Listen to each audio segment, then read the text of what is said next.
Hey, you made it. I'm super happy you're here. Are you all cozy under your blanket? Maybe you've got one leg sticking out because you like to live a little wild. That's awesome. Welcome to this quiet, sleepy story. Before we start, I want to know something fun. Where are you listening from? Are you in your bedroom or maybe somewhere else? And what time is it where you are? I love hearing your answers. It's like getting a little note from a friend. I read them when I'm up super late, feeling like a tired raccoon with sleepy eyes. Tonight we're going to talk about something calm and interesting. How medieval peasants survived plagues, famine, and lords. Don't worry if that sounds big or scary. I'm going to tell it in a soft, easy way like a bedtime story. It's all about people who lived a long, long time ago in a time called the medieval times. They had hard days, but they found ways to keep going, and they slept under the stars just like we sleep under our blankets. Let's get cozy and dive in. Okay, let's imagine you're snuggled up, maybe with a pillow or a stuffed animal.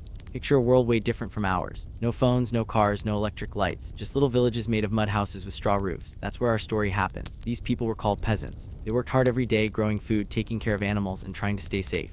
They had tough times, like when sicknesses called plagues came, or when there wasn't enough food because of famine. Even the lords, who were like bosses, made life tricky by asking for money or crops. But these peasants, they were strong in their own quiet way. They kept going, and at night, they rested. Let's start by thinking about their world. Close your eyes if you want, or just listen. Their houses were small, made of sticks and mud, with roofs that looked like big piles of straw. Inside, it was warm but smoky from a fire in the middle. The fire was super important because it cooked their food and kept them warm. They didn't have soft beds like we do. They slept on straw mattresses, which were like big bags filled with hay. It was itchy sometimes, but they didn't mind too much. They were just happy to lie down after a long day. Now let's talk about the peasants. They were regular people like you and me, but their lives were so different. They woke up when the sun came up, not when an alarm clock beeped. They didn't have coffee or cereal for breakfast. Instead, they ate simple stuff like bread or a soup called pottage. Pottage was like a thick veggie stew made with whatever they had, like peas, beans, or cabbage. It wasn't fancy, but it filled their tummies. Every day, they had lots of work. They planted seeds in fields to grow wheat or barley. They took care of animals like cows, pigs, and chickens. They carried water from streams in heavy buckets. All this work made them super tired, which was good because it helped them sleep at night. Even when things got really hard, like when a plague made people sick or when the crops didn't grow, they kept working. They had to because their families needed them. Let's think about the plagues for a minute. A plague was a really bad sickness that could spread fast. One of the worst was called the Black Death. It made people feel awful, and a lot of people didn't get better. Villages got quiet because so many people were sick or gone, but the peasants who survived were brave. They helped each other. They shared food, took care of kids, and prayed for better days. They didn't give up even when it was scary. Then there was famine. That's when there wasn't enough food. Maybe it didn't rain, so the crops died, or maybe bugs ate the plants. When famine came, everyone got hungry. Peasants tried to save every bit of food they could. They ate things like wild plants or even bark from trees if they had to. It wasn't yummy, but it kept them alive. They also helped each other, sharing what little they had. That's what made them special. They cared about their neighbors. The lords were another challenge. Lords were rich people who owned the land. Peasants had to give them some of their crops or animals as a kind of rent. Sometimes lords asked for too much, and it was hard for peasants to have enough left for themselves. But peasants were smart. They found ways to hide a little food or work together to make sure everyone had something. They didn't fight the lords because that was dangerous, but they were clever in their own way. Now let's talk about how they lived through all this. Every morning they got up and started their day. They didn't have a choice, there was always something to do. Maybe they milked the cows or weeded the garden. Maybe they fixed a hole in the roof so rain wouldn't come in. They worked from sunrise to sunset, and their bodies got so tired. That tiredness was like a signal that it was time to rest. At night they came back to their little houses. They ate their pottage by the fire, maybe with a piece of bread. The fire made the room glow and it felt safe. After eating, they got ready for bed. They didn't have pajamas like we do. They just wore their regular clothes or a long shirt. They climbed onto their straw beds, pulled up a wool blanket, and snuggled in. Sometimes the whole family slept close together to stay warm. Even the dog or a cat might curl up nearby. The night was quiet but not totally silent. They could hear the wind outside or maybe a goat making funny noises. The fire crackled softly. These sounds were like a lullaby, helping them feel sleepy. They didn't have clocks, so they didn't worry about what time it was. They just let the dark tell them it was time to rest. Sleep was super important for them. It helped their bodies feel better after all that work. It gave them energy for the next day.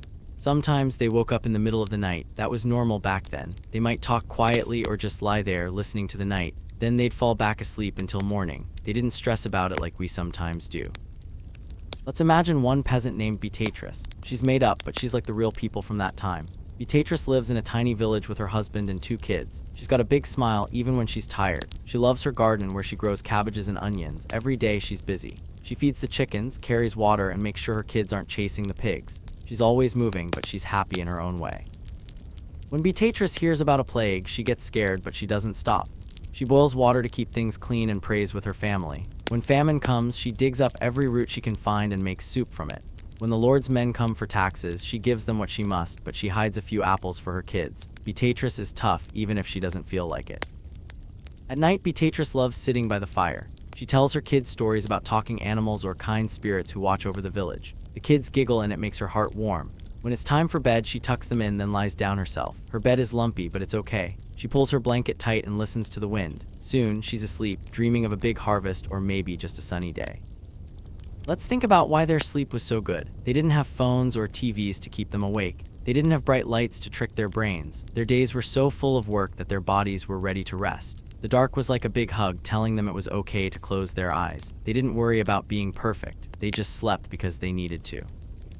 Sometimes, sleep wasn't easy. If someone was sick or if the wind was too cold, they might stay awake. But they knew sleep would come eventually. They didn't fight it. They let their bodies do what they needed. That's something we can learn from them. We don't have to earn sleep, we just let it happen.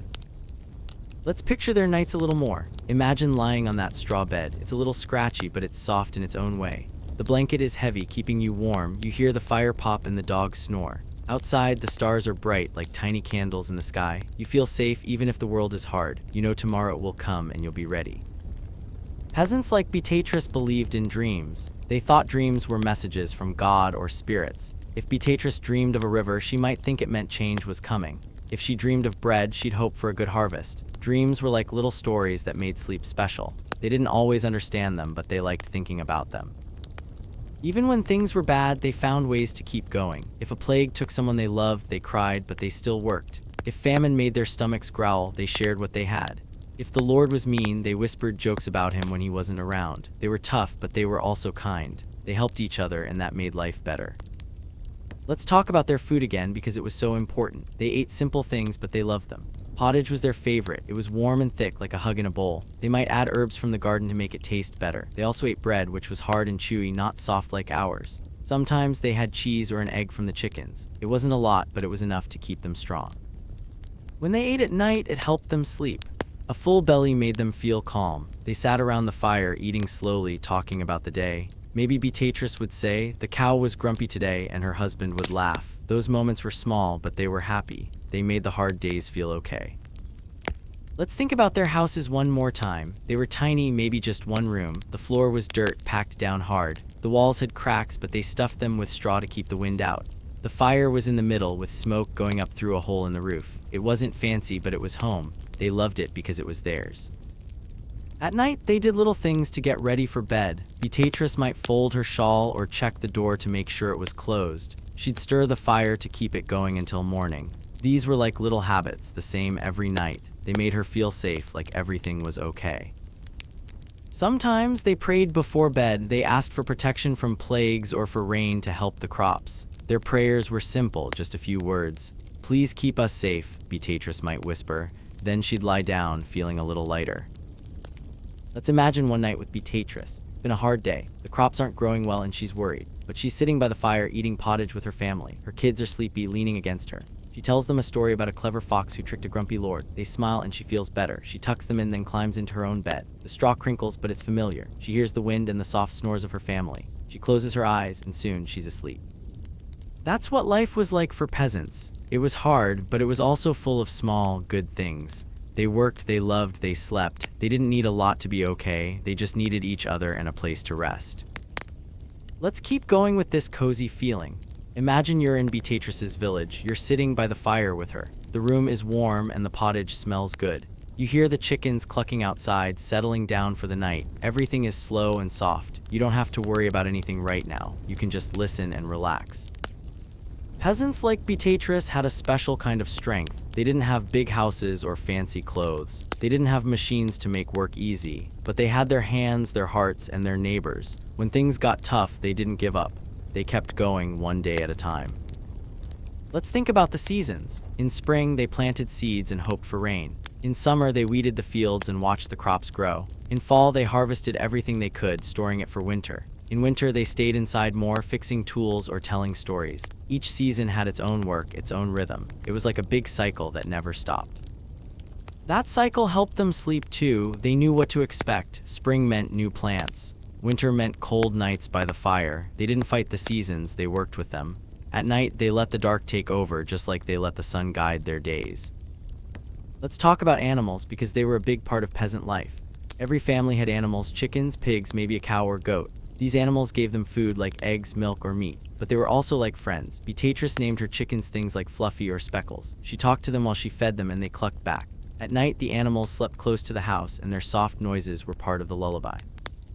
Sometimes, animals made things funny. Maybe a pig got loose and ran through the village, or a goat tried to eat Beatrice's shawl. These moments made everyone laugh even when life was hard. Laughter was like medicine, it helped them keep going. Let's imagine another night. Beatrice is tired, but she's happy. Her kids are asleep and the fire is low. She lies down, feeling the straw under her. She thinks about tomorrow. Maybe she'll plant more seeds or fix the fence. But right now, she doesn't have to do anything. She just breathes slow and steady and lets sleep come. That's what I love about this story. It's not about big battles or fancy kings. It's about regular people who did their best. They faced plagues, famine, and lords, but they still found ways to rest. They still smiled, still dreamed, still loved. Let's keep this soft, sleepy feeling. Picture the stars outside Beatrice's house. They're bright and quiet, watching over the village. The air is cool and the world is still. You can feel it too wherever you are. You're cozy, you're safe, you're okay. Peasants didn't have a lot, but they had enough. They had food to eat, even if it was simple. They had work to do, even if it was hard. They had people to love, even if life was tough. And they had sleep every night to help them start again.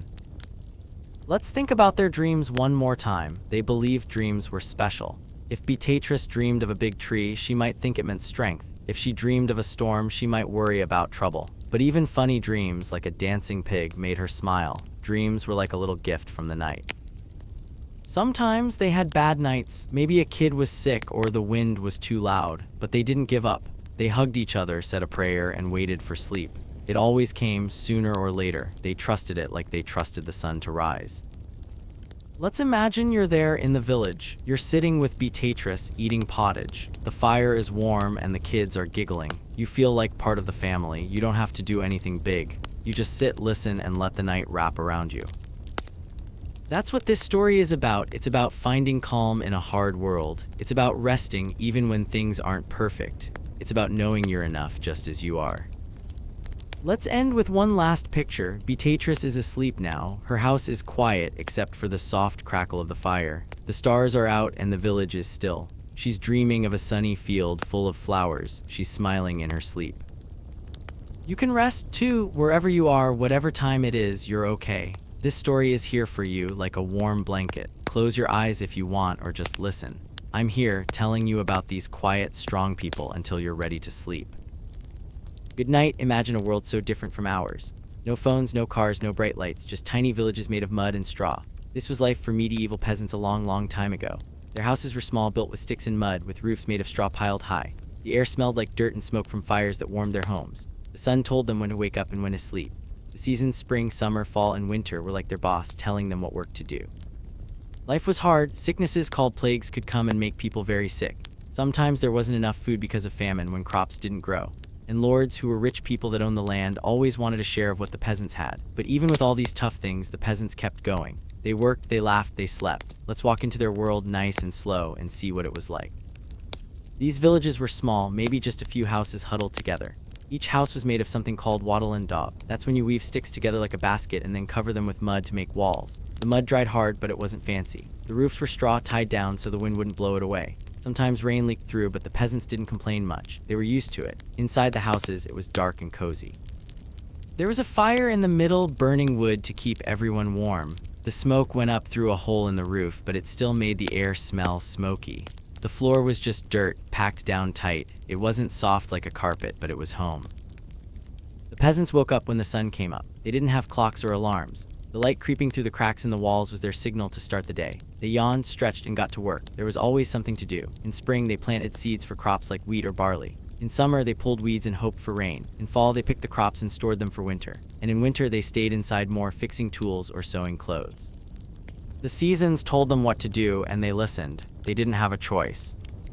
Food was simple but important. They didn't have stores or fast food. They grew their own food or found it in the wild. A lot of the time, they ate something called pottage. Pottage was like a thick soup made from vegetables like peas, beans, or cabbage. They cooked it in a pot over the fire. Sometimes they added herbs from their garden to make it taste better. They also ate bread, but it wasn't soft like our bread. It was hard and chewy, made from grains they grew. If they were lucky, they had cheese or an egg from their chickens. They didn't eat a lot, but it was enough to keep them going. Animals were a big part of their life. Almost every family had chickens, pigs, or maybe a cow or goat. These animals gave them food like eggs, milk, or meat. They also helped with work. For example, a cow could pull a plow to get the fields ready for planting. The peasants took good care of their animals because they needed them. They fed them, cleaned their pens, and even talked to them sometimes. The animals were like part of the family.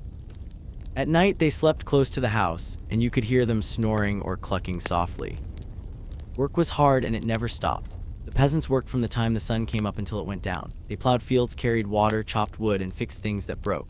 Their hands got rough and their backs got sore, but they didn't give up. They knew their work kept their families fed and safe. Even kids helped. They might gather sticks for the fire or chase the chickens back into their pen. Everyone did their part and it made the village strong. Now let's talk about the hard things they faced: plagues, famine, and lords. A plague was a really bad sickness that could spread fast. One of the worst was called the Black Death. It made people feel terrible with fevers and aches. A lot of people didn't get better, and whole villages could get quiet because so many were sick or gone. When a plague came, the peasants were scared. They didn't have doctors or medicine like we do. They tried to stay clean and prayed for the sickness to go away. They also helped each other. If someone was sick, a neighbor might bring them food or take care of their kids. It was tough, but they didn't give up. Famine was another big problem. Famine happened when there wasn't enough food. Maybe it didn't rain so the crops died, or maybe bugs ate the plants before they could grow. When famine came, everyone got hungry. The peasants tried to save every bit of food they could. They ate things like wild plants or even roots from the ground. It didn't taste good, but it kept them alive. They also shared what they had. If one family had a little extra, they gave some to their neighbors. That's what made them special. They cared about each other, even when times were bad. Lords were like the bosses of the village. They owned the land and the peasants had to work on it. In return, the lords let them live there and grow their own food. But the lords always wanted something. They asked for part of the crops like wheat or vegetables. Sometimes they wanted animals like a pig or a chicken. If the peasants didn't give enough, the lords could get angry. They might take more or even kick the peasants off the land. It wasn't fair, but the peasants couldn't fight back. They were smart though. Sometimes they hid a little food so the lord wouldn't take it all. They worked together to make sure everyone had enough. Even with all these challenges, the peasants found ways to be happy. They laughed when a pig ran through the village or when a kid fell in the mud. They told stories by the fire at night about brave heroes or silly animals. They sang songs while they worked in the fields. These little moments made life feel okay, even when it was hard. They didn't have a lot, but they had each other, and that was enough.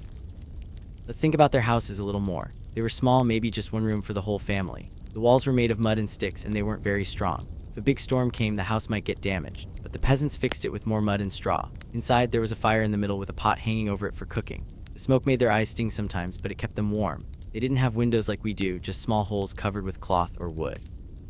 It was dark inside, but they liked it that way. It felt safe, like a cozy cave. The furniture was simple. They had a table made of rough wood, maybe a bench or two. Their beds were just bags of straw on the floor or on a wooden frame. The straw was itchy, but they put a blanket over it to make it softer. The blankets were made of wool, heavy and warm. Sometimes they smelled like the sheep they came from, but the peasants didn't mind. They were just happy to have something to keep them warm at night. Families were close in these houses. Everyone lived together: mom, dad, kids, maybe a grandparent or a cousin. They shared everything like food, blankets, and even the bed. At night, they all slept close to stay warm. The kids might giggle or whisper stories before they fell asleep. The dog or cat slept nearby, curled up by the fire. It was crowded, but it felt like love. The village was like one big family. Everyone knew each other. If someone needed help, the others pitched in. Maybe a house needed a new roof, so the neighbors came to fix it. Or maybe a family ran out of food, so someone shared their pottage. They didn't have much, but they gave what they could. That's how they survived. They worked together, and it made them strong. Let's talk about the seasons again, because they were so important. In spring, the world turned green. The peasants planted seeds in the fields, hoping for a good harvest. They watched the sky, praying for rain, but not too much. In summer, the crops grew tall, but so did the weeds. The peasants spent hours pulling weeds and chasing birds away from the plants. It was hot and they got sweaty, but they kept going. In fall, they picked the crops: wheat, barley, vegetables. They stored them in barns or in their houses, hoping it would last through winter. Winter was the hardest. It was cold and there wasn't much food. They stayed inside, fixing things or telling stories. They ate less, but they made it through. The sun was their clock, but the church was their calendar. Most villages had a little church, and the priest told them when it was time for special days like planting or harvesting. The church was also where they went to pray. They prayed for good crops, for no plagues, for kind lords. They didn't always get what they wanted, but praying made them feel better. It was like talking to a friend who was always listening. The peasants didn't have school like we do. Kids learned by helping their parents. A boy might learn to plow a field by watching his dad. A girl might learn to cook pottage by helping her mom. They didn't read books, but they knew a lot about the world. They knew when to plant seeds, how to fix a roof, how to keep animals happy. They learned by doing, and they got good at it. Let's think about their clothes. They didn't have closets full of outfits. Most peasants had 1 or 2 sets of clothes made of wool or linen. The clothes were rough and scratchy, but they were strong. They wore long tunics like big shirts and maybe a cloak to keep warm. Their shoes were made of leather, but they weren't fancy. Sometimes they went barefoot to save their shoes. When their clothes got holes, they sewed them up. They didn't throw things away, they fixed them. The peasants were always busy, but they found time for fun. They played games like chasing each other or throwing sticks. They had festivals when the harvest was good, with singing and dancing. They told stories about ghosts or fairies, which made the kids giggle and hide under their blankets. These moments were like little treasures, making the hard days feel lighter. Let's imagine a day in the village. The sun is just coming up and the air is cool. The roosters are crowing, waking everyone. The peasants get out of bed, rubbing their eyes. They eat a quick breakfast, maybe some bread and water. Then they start their work. One person goes to the fields to check the crops. Another feeds the chickens. Kids run around, carrying sticks or helping with small chores. The village is alive with noise, clucking, hammering, laughing. It's busy, but it's happy. Now let's talk about the night. When the sun went down, the world got quiet. The peasants came back to their houses, tired but ready to rest. They ate their pottage by the fire, talking about the day. Maybe someone says, the cow was grumpy today, and everyone laughs. After eating, they got ready for bed. They checked the fire to make sure it wouldn't go out. They folded their clothes or fixed a torn blanket. Then they climbed into bed, pulling the wool blanket tight. The house was dark, but the fire gave a soft glow. They heard the wind outside and the animals settling down. It was time to sleep. Sleep was so important. It helped their bodies feel better after all that work. It gave them energy for the next day. They didn't have soft pillows or comfy mattresses, but they didn't need them. Their straw beds were enough. They slept close to their family, feeling safe. Sometimes they woke up in the middle of the night, but that was okay. They might whisper to each other or just listen to the quiet. Then they'd fall back asleep, ready for morning. Let's think about their dreams. They believed dreams were special, like messages from God or spirits. If they dreamed of a big harvest, they hoped it would come true. If they dreamed of a storm, they might worry about trouble. Sometimes they had funny dreams, like a chicken talking or a pig dancing. Those dreams made them smile in the morning. Dreams were like a little gift, making sleep even better. The peasants didn't have a lot, but they had enough. They had food, even if it was simple. They had work, even if it was hard. They had family and friends, even if life was tough. They faced plagues, famine, and lords, but they kept going. They were strong in their own quiet way. They didn't need fancy things to be happy. They just needed each other and a place to rest. Let's picture the village one more time. It's a sunny day and the fields are green. The houses are small, with smoke curling up from the roofs. The peasants are working, but they're smiling. Kids are running around, chasing a dog. The animals are happy, clucking and mooing. The air smells like dirt and bread baking. It's a simple life, but it's full of love. Even when things were bad, the peasants found ways to keep going. If a plague came, they helped the sick and prayed for better days. If famine made them hungry, they shared what little they had. If the Lord was mean, they whispered jokes about him. They didn't let the hard things win. They kept working, kept laughing, kept sleeping. That's what life was like for medieval peasants. It was hard, but it was also good in its own way. They lived close to the earth, following the sun and the seasons. They faced big challenges, but they didn't give up. They found joy in small things like a warm fire or a silly story. And at night, they rested, knowing they'd wake up to try again. Let's keep this cozy feeling. Imagine you're in the village, sitting by a fire. The air is warm and you can smell pottage cooking. The peasants are around you, telling stories and laughing. You feel safe, like you belong. The world is slow and soft and you don't have to worry. You can just listen and let the story carry you. This is just the start of their world. There's so much more to learn about how they lived, how they worked, how they slept. But for now, let's stay here in this quiet village where life was simple and strong. The peasants are getting ready for their day and we're going to follow them step by step into their story. This is Beatrice. She's a peasant woman who lives in a tiny village a long, long time ago. She has a crooked smile, like her mouth is always ready to laugh. Her hands are rough and scratched from pulling weeds out of the dirt. She's probably about 30 years old, but she's not sure because nobody kept track of birthdays back then. Beatrice is tired all the time, but she still hums little songs to herself even when her eyes feel heavy. She loves her small garden where she grows cabbages and onions. She also loves her creaky old stool by the fire where she sits at night. Beatrice is the kind of person who pats her cow on the head and says goodnight before she goes to bed. Her eyes are sleepy, but her heart feels warm. Let's follow her through one quiet day and see what her life is like. Beatrice lives in a small house made of mud and sticks with a roof of straw. It's not big, just one room for her, her husband, and their 2 kids. The house smells like smoke from the fire and fresh dirt from the garden outside. She wakes up early when the sky is still gray and the roosters start crowing. She yawns and stretches, her body feeling stiff from sleeping on a straw mattress. The mattress is just a big bag filled with hay and it's lumpy, but she's used to it. She pulls on her long tunic, which is made of rough wool. It's scratchy, but it keeps her warm. She ties a cloth around her hair to keep it out of her face. Then she steps outside, her bare feet touching the cool dirt. The village is quiet in the morning except for the animals. Beatrice hears the chickens clucking and the cow mooing softly. She smiles because she loves her animals. They're like friends to her. She walks to the garden first, checking her plants. The cabbages are growing round and green and she's happy because they'll make good pottage. Pottage is a thick soup she cooks every day made from vegetables and grains. She sees a few weeds poking up, so she kneels down and pulls them out. Her hands get dirty, but she doesn't mind. She hums a little tune, something she made up, and it makes the work feel lighter. Next, Beatrice goes to feed the chickens. She grabs a handful of grain from a sack and scatters it on the ground. The chickens run over, clucking and pecking. She laughs when one chicken, who she calls Speckles, tries to steal extra grain. "You're greedy today," she says, shaking her head. She checks for eggs and finds 2, which is a treat. Eggs are special because they don't get them every day. She puts the eggs in a little basket and carries them back to the house, careful not to drop them. Inside, her kids are waking up. Her son Tom is about 7 and her daughter Leela is 5. They're rubbing their eyes, still sleepy. Beatrice gives them a quick hug and says, "Time to help, little ones." She starts the fire, adding sticks to the embers from last night. The room gets warm and the smoke curls up to the hole in the roof. She puts a pot of water over the fire to make pottage. While it heats up, she cuts up some cabbage and an onion from the garden. The kids help by bringing her a handful of barley from a sack. They're small, but they like to help their mom. Breakfast is simple, just a piece of hard bread and some water. The bread is chewy, not soft like ours, but it fills their tummies. Beatrice eats quickly because there's so much to do. She tells the kids to go fetch water from the stream. Tom and Leela grab a bucket and run off giggling. Beatrice watches them go, her heart feeling full. She loves her kids even when they're noisy or make a mess. They're her reason for working so hard every day. After breakfast, Beatrice heads to the field.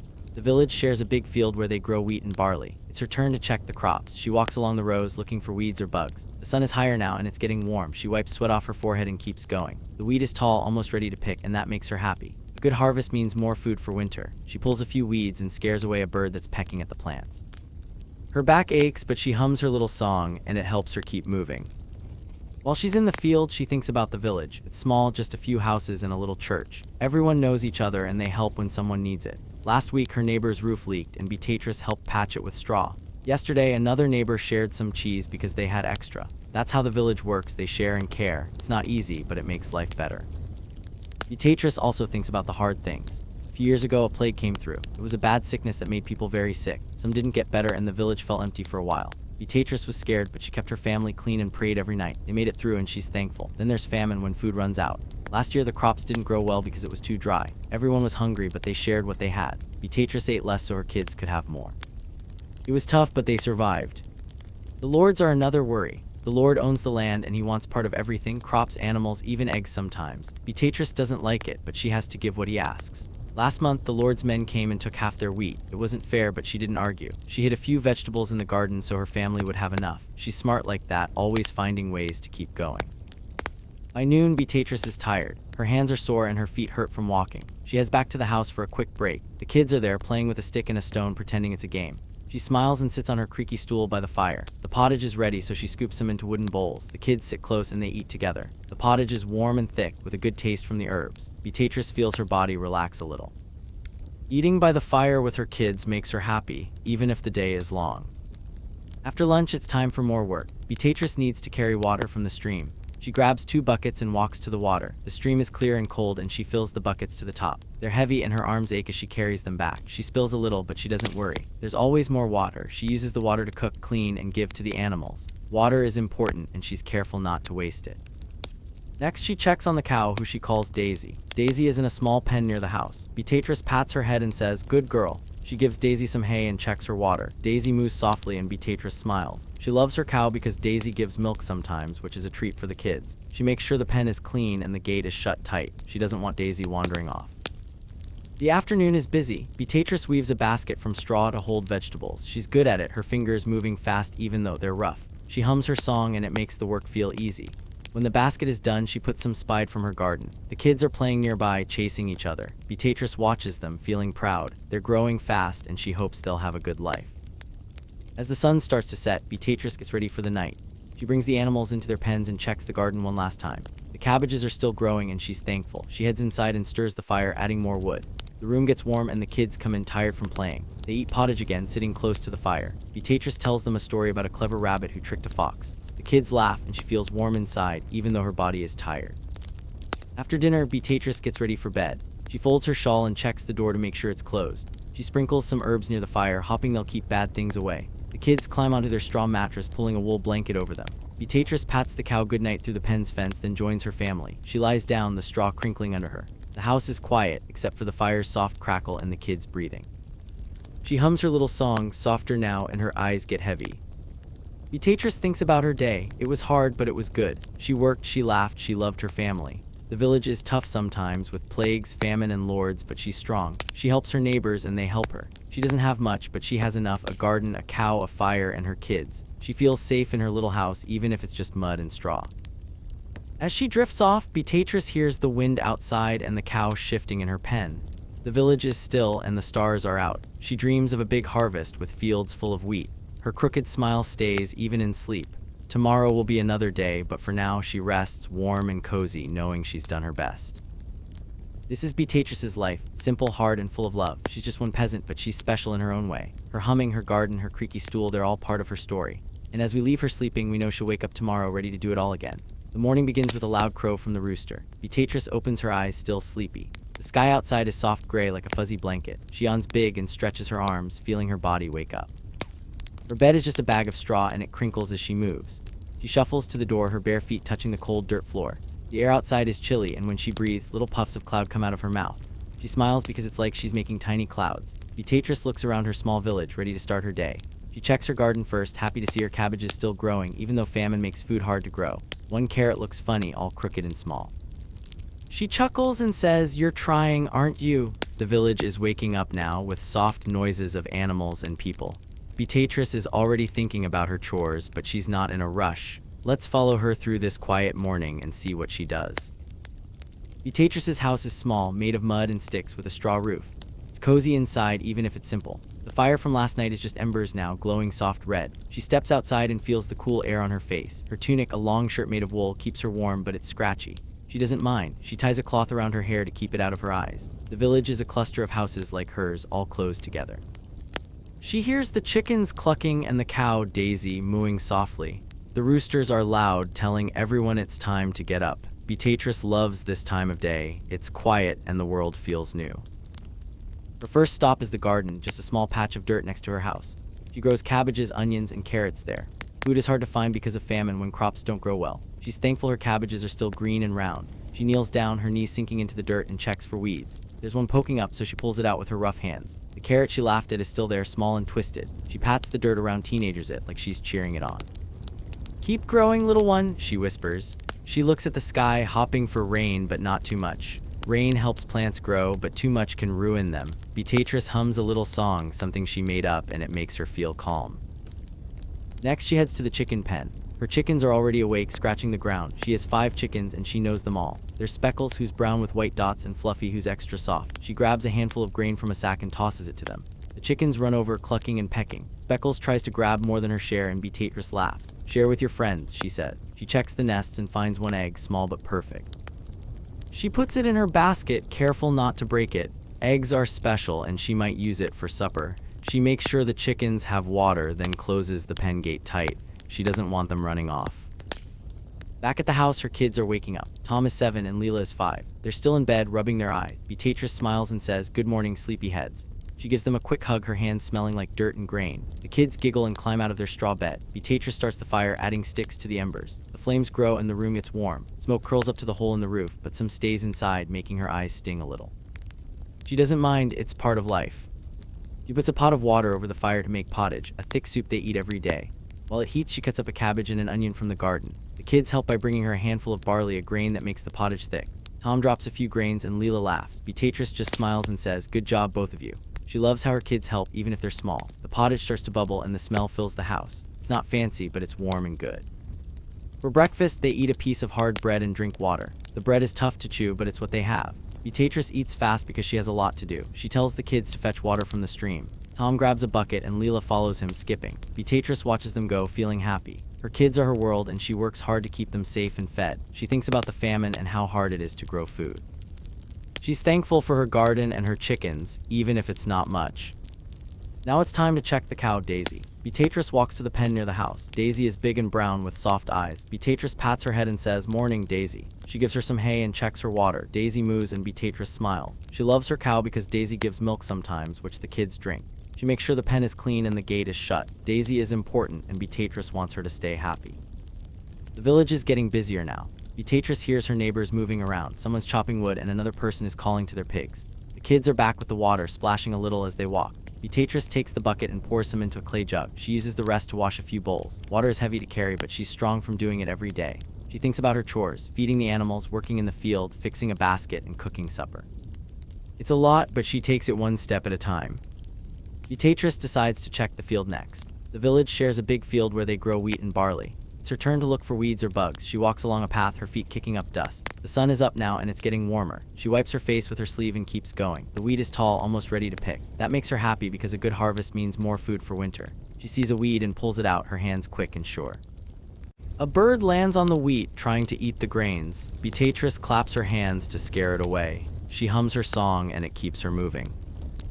While she's in the field, she thinks about her village. It's small, just a few houses and a church. Everyone helps each other. If someone's sick, neighbors bring food. If a roof leaks, they fix it together. Beatrice likes that. It makes her feel safe even when things are hard. She thinks about the plague that came a few years ago. It was a bad sickness and some people didn't get better. She was scared, but she kept her family clean and prayed. They made it through and she's thankful every day. Famine is another worry. Last year, the crops didn't grow well because it was too dry. Everyone was hungry and Beatrice gave her kids the biggest share of food. She ate less so they could have more. It was hard, but they survived. She looks at the wheat and hopes this year will be better. She prays for rain and good soil. Her hands are dirty, but she keeps working, pulling weeds and checking the plants. The lords are always on her mind too. The lord owns the land and he wants part of the crops. Sometimes his men come and take wheat or vegetables. Last month they took half the barley and Beatrice had to hide some cabbages so her family could eat. She doesn't like the lord, but she can't say that out loud. She's smart though. She knows how to save a little food without getting caught. She hums her song and it helps her forget the lord for a while. By now the sun is high and Beatrice is tired. Her back hurts from bending over and her hands are sore. She decides to head back to the house for a quick rest. The kids are playing outside, chasing a butterfly. She smiles and calls them to come inside. They sit by the fire and Beatrice checks the pottage. It's almost ready, so she stirs it with a wooden spoon. The smell makes her hungry. She thinks about adding the egg she found, but she decides to save it for supper. Eggs are special and the kids love them. Beatrice sits on her creaky stool, her favorite spot. It's old and wobbly, but she loves it. She looks around her house. The walls are mud with cracks stuffed with straw. The floor is dirt packed hard. The fire is warm and the pot is bubbling. It's not a big house, but it's home. She feels safe here with her kids and her animals. She thinks about her husband, who's working in another field today. He'll be back for supper and they'll eat together. The kids are talking about their game. Tom says he saw a big frog by the stream and Leela says it was a prince in disguise. Beatrice laughs and says maybe it was. She loves how her kids make up stories. It reminds her of when she was little playing in the village. She tells them to wash their hands with some water. They splash each other, giggling, and Beatrice shakes her head but smiles. Kids are messy, but they're her joy. Beatrice thinks about the rest of her day. After lunch, she'll weave a basket to hold vegetables. She's good at weaving, twisting straw into strong shapes. She'll also check the garden again and bring more water. There's always work, but she doesn't mind. It keeps her family fed and warm. She thinks about winter when it's cold and food is scarce. She hopes the harvest is good so they'll have enough to eat. She prays for no plagues or famine this year. The morning is moving fast, but Beatrice takes it slow. She doesn't rush because there's no need. The sun will tell her when the day is done. She looks at her kids who are eating bread now. They're growing fast and she's proud of them. Tom is learning to help in the field and Leela is good at feeding the chickens. They're small, but they're strong just like her. Beatrice stands up and stretches again. Her body is tired, but she's used to it. She checks the fire and adds another stick. The flames dance and she watches them for a moment. The fire is like a friend, always there to warm her. She thinks about her garden, her chickens, her cow. They're all part of her life and she's thankful for them. Even with famine and lords, she has enough to keep going. The village is alive now with people working and talking. Beatrice hears a neighbor calling to her goat who ran off again. She laughs because that goat is always trouble. She steps outside and sees the sun climbing higher. The sky is blue with a few clouds like fluffy sheep. She takes a deep breath, smelling the dirt and the grass. It's a good morning even if it's busy. Beatrice thinks about her song, the one she hums all day. It's not a real song with words, just a soft tune she made up. It makes her feel calm, like everything will be okay. She hums it now, walking back to the garden. She checks the onions, pulling one to see if it's ready. It's small but good, and she puts it in her basket. She looks at the cabbages again, happy they're growing. She knows famine is hard, but her garden is fighting back. The kids run over, done with their bread. They want to help, so Beatrice gives them a small job. "Pick up any sticks you see," she says. They nod and run off, looking for sticks to bring to the fire. Beatrice watches them, her heart warm. She thinks about how lucky she is, even with all the hard things. She has her family, her village, her little house. It's not much, but it's enough. The morning keeps going, and Beatrice keeps working. She carries another bucket of water from the stream, her arms strong but tired. She feeds the chickens again because they're always hungry. She checks Daisy's pen, making sure it's clean. She pulls a few more weeds from the garden, humming her song. The village is buzzing now, with everyone doing their chores. Beatrice feels like she's part of something bigger, like a bee in a hive. As the sun gets higher, Beatrice thinks about lunch. She'll eat pottage with her kids, sitting by the fire. She'll tell them a story, maybe about a clever mouse who tricked a cat. They'll laugh, and it'll make the day feel lighter. She knows the afternoon will be busy, with more work to do. But for now, she's happy in this quiet morning with her garden, her animals, and her family. Beatrice looks at the sky again. It's bright now, and the air is warmer. She feels the dirt under her feet and the sun on her face. She's tired, but she's strong. She thinks about the famine and the lords, but she pushes those thoughts away. Right now, she's just Beatrice, a peasant woman with a crooked smile, doing her best. She hums her song, and it carries her through the morning, one small step at a time. There's always something to do for Beatrice. Her day is full of tiny tasks, one after another. She hauls water from the stream, her bucket sloshing and spilling a little. She feeds the chickens, who cluck like they're telling secrets. She weeds her garden, her fingers moving slow and careful. Sometimes the lord's men ride by, looking at the village for taxes, and Beatrice keeps her head down so they won't notice her. Each job feels heavy, like she's walking through thick honey. By noon, her shoulders hurt, but she keeps going, steady and calm, like she's in a dreamy rhythm. Let's follow Beatrice through her morning and see how she does all these tasks, one by one, in her quiet village. Beatrice starts her day early, but now it's mid-morning and the sun is climbing higher. Her little house, made of mud and sticks with a straw roof, is warm from the fire she lit earlier. She's already checked her garden and fed her kids, Tom and Leela, some bread for breakfast. Now she's ready for the next job. She grabs a wooden bucket, rough and heavy, and heads to the stream. The stream is just outside the village, sparkling in the sunlight. It's cold and clear, and Beatrice kneels down to fill her bucket. The water splashes, making her hands wet. She lifts the bucket, and it's so heavy her arms shake a little. She walks back slowly, trying not to spill too much. The bucket sloshes, and some water drips onto her feet. She giggles because it feels cold and tickly. When she gets home, she pours the water into a big clay jug. She'll use it for cooking, washing, and giving to the animals. Water is super important, and she has to carry it a few times a day. Her arms are strong from doing this all the time, but it still makes her tired. She wipes her hands on her tunic, a long wool shirt that's scratchy but warm. She takes a deep breath and looks around. The village is busy now, with neighbors working and animals making noises. She hears her chickens clucking, and that's her next job. Beatrice walks to the chicken pen, a small fence near her house. Her 5 chickens are scratching the dirt, looking for bugs. She calls them by name: Speckles, Fluffy, Red, Brownie, and Tiny. They run over when they see her, clucking like they're chatting with each other. Beatrice laughs and says, "Are you gossiping again?" She grabs a handful of grain from a sack and scatters it on the ground. The chickens peck at it, pushing each other to get more. Speckles is greedy and tries to steal from Fluffy. Beatrice shakes her head and says, "Be nice, Speckles." She checks their water and adds some from her bucket. She looks for eggs but doesn't find any today. That's okay, maybe tomorrow. She makes sure the pen is closed tight so the chickens stay safe. Next, Beatrice goes to her garden. It's a small patch of dirt where she grows cabbages, onions, and carrots.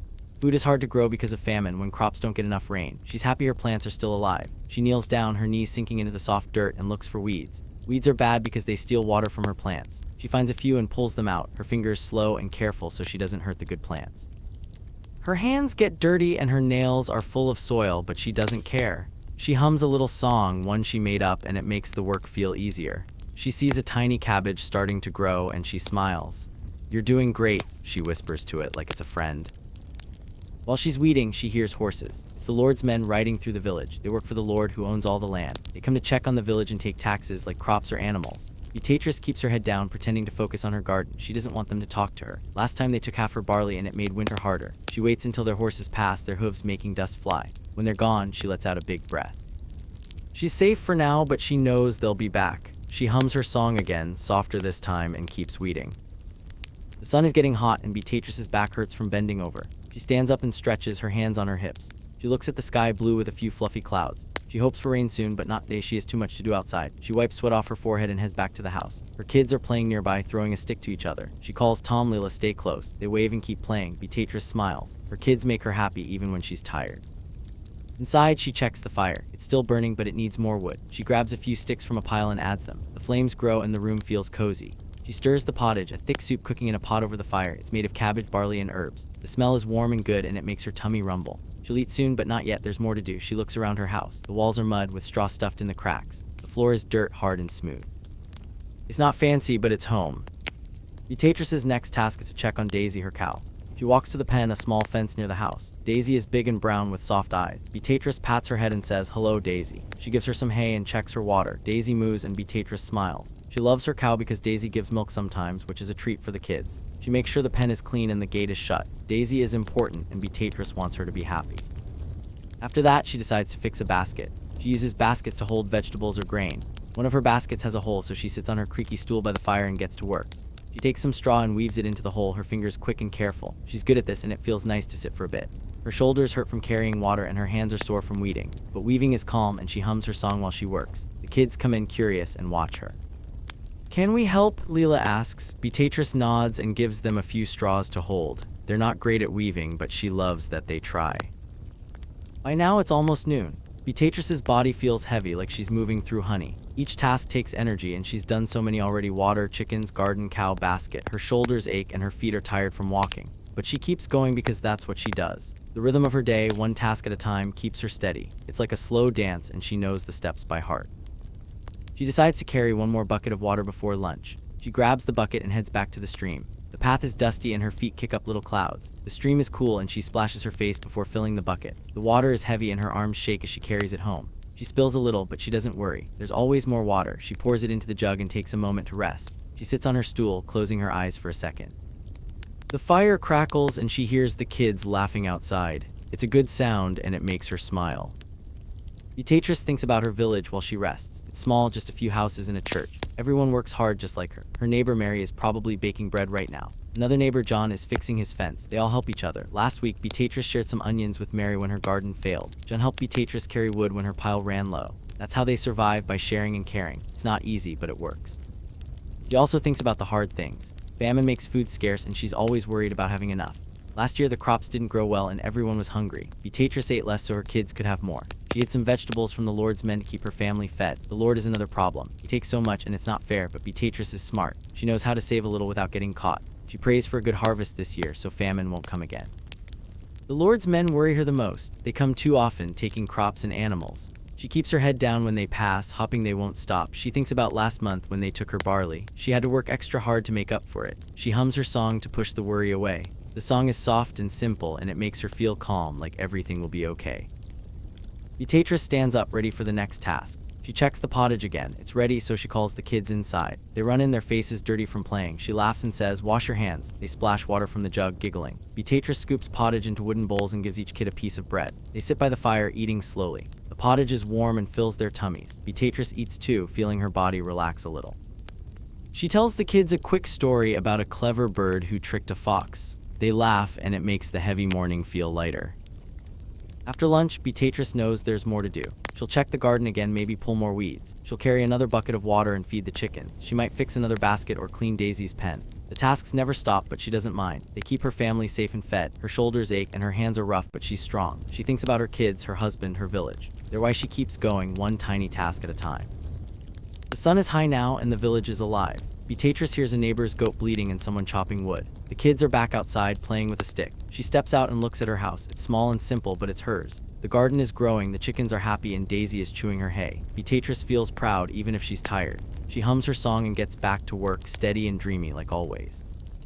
She decides to check the garden one more time. She kneels down, pulling a few more weeds. Her fingers are slow and the dirt feels cool. She sees a tiny onion starting to grow and it makes her happy. She thinks about supper, maybe adding that onion to the pottage. She stands up, brushing dirt off her tunic. The Lord's men are gone for now and she's thankful. She looks at the sky, hoping for a good day tomorrow. She prays for no famine, no plague, no trouble. Beatrice's day is full of these small jobs, each one important. Carrying water keeps the family clean and fed. Feeding the chickens means eggs and food. Weeding the garden means vegetables for winter. Fixing baskets means they can store what they grow. Every task is like a piece of a puzzle, and Beatrice puts them together one by one. Her body is tired, but her heart is full. She knows she's doing her best for her family. As noon passes, Beatrice keeps working. She carries another bucket of water, her arms aching but strong. She feeds the chickens again, laughing when Tiny steals a big piece of grain. She checks Daisy's pen, patting her head. She weaves a little more on the basket, her fingers steady. The village hums around her, everyone doing their own tasks. She feels like part of something bigger, like a thread in a blanket. Beatrice thinks about her life while she works. It's hard, but it's good. She has her kids, her husband, her animals. She has her garden and her fire. She has her neighbors who help when things get tough. Famine and lords make it scary sometimes, but she's not alone. She hums her song and it carries her through. The rhythm of her tasks, one after another, is like a lullaby. It keeps her going, even when she's tired. By now, Beatrice's shoulders are sore and her feet hurt from walking. But she doesn't stop. She knows supper is coming and then rest. She thinks about her straw bed, lumpy but cozy. She thinks about her kids who will giggle before they sleep. She thinks about the fire, warm and soft. These thoughts make the heavy tasks feel lighter. She's almost done with the morning and she's proud of what she's done. Beatrice looks at her village one more time. The houses are small, the fields are green, and the animals are happy. She hears a neighbor laugh and it makes her smile. She's tired, but she's strong. She's just one peasant, but she's important. Her tasks, small as they are, keep her family and her village going. She hums her song soft and steady and moves to the next job, one tiny task at a time. By afternoon, Beatrice's arms are sore from grinding grain. Her back hurts as she carries firewood. The work never stops, but it feels kind of nice in a way. Each step, each lift makes her body want to rest. She lets out a long, cozy sigh and thinks about her bed. Being so tired feels like a warm blanket wrapping around her, pulling her towards sleep. Let's follow Beatrice through her afternoon and see how her busy day makes her body ready for rest. It's the middle of the day and the sun is high in the sky. Beatrice is in her small village where houses are made of mud and straw. She's been working since the rooster crowed at dawn. Her little house is cozy with a fire burning inside and smoke curling up through a hole in the roof. The village is busy with chickens clucking and neighbors chopping wood. Beatrice is tired, but she keeps going. She's used to hard work and it's just part of her life. Her first task this afternoon is grinding grain. She sits by a big flat stone called a quern. She pours some barley into it and turns the top stone with her hands. It's heavy and her arms get sore fast. She pushes and pulls, grinding the barley into flour. The flour is important because she'll use it to make bread or pottage, a thick soup they eat every day. Her hands grip the stone tightly and her shoulders ache. She hums a little song to keep herself going. The song is soft and simple, like a lullaby. It makes the work feel a bit easier, even though her muscles are tired. Grinding grain is slow work. Beatrice has to keep turning the stone over and over. Her arms feel heavy like they're made of wood. She thinks about how this flour will feed her kids, Tom and Leela, and that makes her smile. She loves her kids and working for them gives her strength, but her body is starting to complain. Her fingers hurt from holding the stone and her arms shake a little. She takes a deep breath and keeps going. The pile of flour grows bigger and she feels proud. But she's so tired and her body wants to rest. After grinding, Beatrice needs to carry firewood. The fire in her house is always burning to keep the room warm and cook food. She walks to a pile of wood near the village. The wood is heavy and the pieces are rough. She picks up an armful, balancing the logs carefully. Her back hurts as she walks back to her house. Each step feels like a big effort. Her legs are tired from walking all day and her back feels tight like it's saying, please stop. She sighs a long, cozy sigh and keeps moving. The firewood is important, so she can't give up. When she gets home, Beatrice drops the wood by the fire. Her arms are sore and her hands are scratched from the rough bark. She stretches her back, trying to make it feel better. The pain is strong, but she's used to it. She adds a few logs to the fire and the flames grow bigger. The room gets warmer and the crackling sound is nice. She sits on her creaky stool for a moment, closing her eyes. Her body feels heavy, like it's sinking into the ground.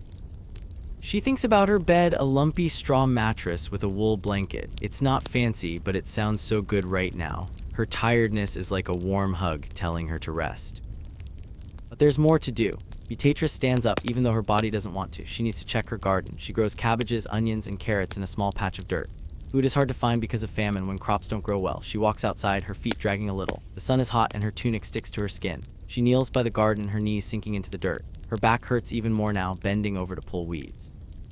She moves slowly, her fingers careful not to hurt the plants. Each weed she pulls makes her arms ache. She hums her song and it helps a little, but her body is begging for a break.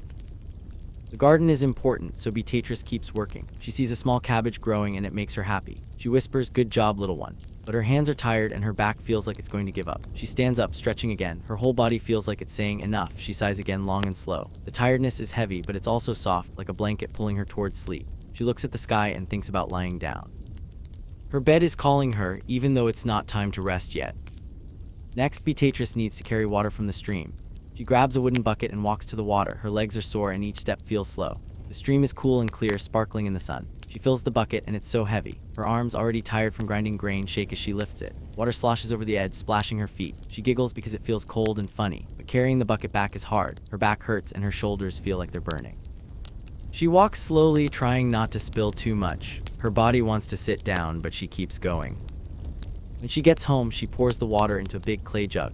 She'll use it for cooking and washing. Her arms are so sore now and her hands feel stiff. She wipes them on her tunic and takes a deep breath. The work is endless, but there's something nice about it. Each task, grinding grain, carrying wood, weeding the garden, fetching water, makes her family's life better. That thought keeps her moving, even when her body is tired. She sighs again, feeling the exhaustion wrap around her. It's heavy, but it's cozy, like a warm blanket promising sleep. Beatrice decides to feed her chickens next. She walks to their pen, her feet dragging in the dirt. The chickens cluck and run to her like they're saying, "Food, please." She has 5 chickens, Speckles, Fluffy, Red, Brownie, and Tiny. She grabs a handful of grain and scatters it on the ground. Chickens peck and cluck, sounding like they're chatting. Beatrice smiles and says, "You're noisy today." Her arms hurt as she lifts the grain sack, but she likes her chickens. They give eggs sometimes, which her kids love.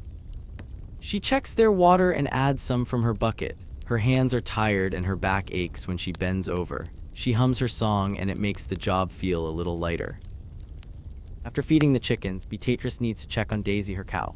She walks to the pen, her legs feeling like they're made of jelly. Daisy is big and brown with soft eyes. Beatrice pats her head and says, "Hello, Daisy." She gives her some hay and checks her water. Her arms are so sore that lifting the hay feels hard. Her back hurts when she bends to clean the pen. Daisy moves softly and Beatrice smiles. She loves her cow because Daisy gives milk sometimes, but her body is really tired now. Each move feels like a big job. She sighs, long and cozy, thinking about her bed again. The tiredness is pulling her closer to sleep.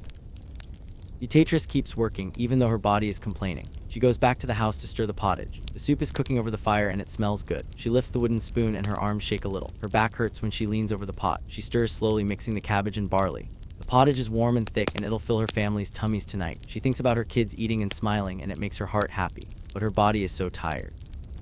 She feels like she could lie down right now and sleep. Her sigh is soft and the exhaustion feels like a warm blanket wrapping tighter.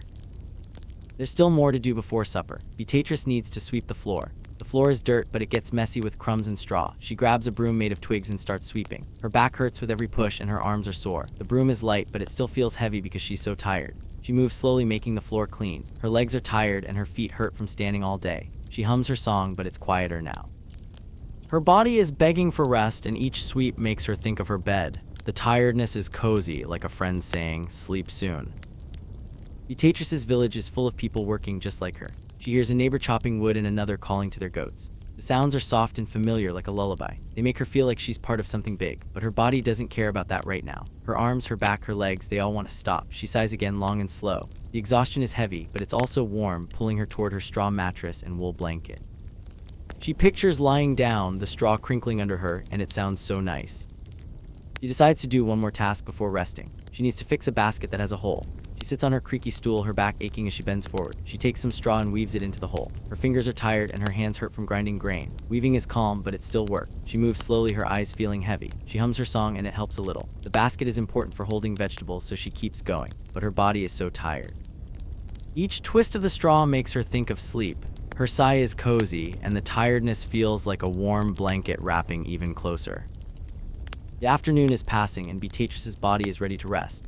Her arms are sore from grinding grain and carrying wood. Her back hurts from bending and lifting. Her legs are tired from walking to the stream and garden. Every part of her is saying, "Please, let's stop." But the work is soothing in a way. Each task, grinding, carrying, weeding, feeding, has a rhythm like a slow dance. It makes her tired, but it also makes her feel good. She knows she's helping her family and that's worth it. She sighs long and soft, thinking about her bed again. The exhaustion is heavy, but it's warm, like a blanket pulling her to sleep. Beatrice thinks about her day while she weaves. She's done so much: checked the garden, fed the chickens, carried water, ground grain, and more. Each job was small, but they add up. Her body is tired because she worked hard. She thinks about her kids, Tom and Leela, playing outside. She thinks about her husband, who's working in the field. She thinks about her village, where everyone helps each other. These thoughts make her smile, even though she's so tired. Her body wants rest, but her heart is happy. She finishes the basket and sets it aside. Her hands are sore and her fingers feel stiff. She stretches her arms, trying to make them feel better. Her back hurts when she stands up. She walks to the door and looks outside. The sun is lower now and the air is cooler. Her kids are chasing each other, laughing. She smiles and calls, "Stay close." They wave and keep playing. Beatrice's body is tired, but seeing her kids makes her feel warm inside. She sighs, cozy and long, thinking about sleep again. There's still a little time before supper, so Beatrice checks the fire. It's burning low, so she adds another log. Her arms ache as she lifts it and her back hurts when she bends. The flames grow and the room stays warm. She stirs the pottage one more time, her hands shaking a little. The smell is good and she knows her family will love it, but her body is so tired. Each move feels like a big job. She thinks about her bed with its straw and wool blanket. The tiredness is like a warm hug, telling her sleep is coming soon. Beatrice's work is endless, but it's okay. Each task makes her family's life better. Grinding grain means bread, carrying wood means a warm house, weeding the garden means food for winter, feeding the chickens means eggs. Every job is important, and Beatrice is strong even when she's tired. Her arms, her back, her legs, they're sore, but they've done good work. She hums her song softer now, and it feels like a lullaby. The rhythm of her day is soothing, even if it's hard. She thinks about the hard things in her life, like famine and the Lord's men. Famine means not enough food, and it's scary. The Lord's men take crops and it's not fair, but Beatrice keeps going. She hides a little food to keep her family fed. She shares with her neighbors when they need help. Her body is tired, but her heart is strong. She sighs long and cozy, feeling the exhaustion wrap around her. It's heavy, but it's warm, like a blanket promising rest. Beatrice decides to do one last task. She needs to sweep the floor again. She grabs the twig broom and starts pushing. Her back hurts with every sweep and her arms are sore. The floor gets cleaner, but her body is so tired. Her feet hurt from standing and her legs feel weak. She moves slowly, humming her song. Each sweep makes her think of her bed. The tiredness is pulling her closer to sleep, like a warm blanket wrapping tighter. The village is still busy, with neighbors working and animals making noises. Beatrice hears a goat bleating and someone laughing. The sounds are soft and familiar, like a lullaby. They make her feel like she's not alone, but her body doesn't care about that right now. Her arms, her back, her legs, they all want to rest. She sighs again, long and soft. The exhaustion is heavy, but it's cozy, like a friend saying, "Sleep soon." Beatrice finishes sweeping and puts the broom away. Her hands are sore and her body feels like it's sinking.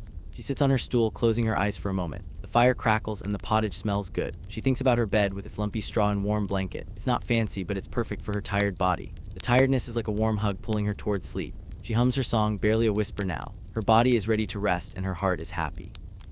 She thinks about her day again. She's worked so hard, grinding grain, carrying wood, weeding, fetching water, feeding animals, and more. Each task made her tired, but it also made her family's life better. She's proud of what she's done, even if her body hurts. She thinks about her kids, her husband, her village. They're why she keeps going, even when she's exhausted. Her sigh is cozy, and the tiredness feels like a warm blanket wrapping her up. Beatrice stands up, her legs shaky. She checks the pottage one last time. It's ready and she smiled. Her family will eat soon and then she can rest. She walks to the door and looks at the sky. The sun is setting and the air is cool. Her kids are still playing, their laughter like music. She feels tired but happy. Her body is begging for sleep and she knows it's coming soon. The exhaustion is heavy, but it's warm, like a blanket pulling her closer to rest. There's just a little more to do before supper. Beatrice needs to call her kids inside. She steps outside, her feet sore on the dirt. She calls Tom, Leela, time to eat. They run to her, giggling. Her back hurts as she bends to hug them. Her arms are sore, but she holds them tight. She loves her kids, and they make her tiredness feel worth it. She sighs long and cozy, thinking about her bed one more time. The tiredness is like a warm hug, promising sleep. Beatrice's afternoon is almost over. Her body is so tired, her arms from grinding, her back from carrying, her legs from walking. Each task was hard, but it was soothing too. The rhythm of her work is like a slow song, making her tired but calm. She's done so much for her family, and that makes her heart full. She hums her song, soft and sleepy. Her body is ready to rest, and the exhaustion feels like a warm blanket wrapping her up. Sleep is coming, and Beatrice is ready for it. Beatrice's bed is not like the soft, fluffy beds we have today. It's a simple straw mattress on a wooden frame stuffed with hay that makes a crinkly sound when she moves. It's lumpy and not very comfy, but Beatrice is used to it. She has a rough wool blanket that's been patched up from years of use. The blanket smells a little like smoke from the fire and herbs from her garden. When she tucks herself in, she feels the straw shift under her body. It's not a fancy bed like in a palace, but it's hers and it's enough.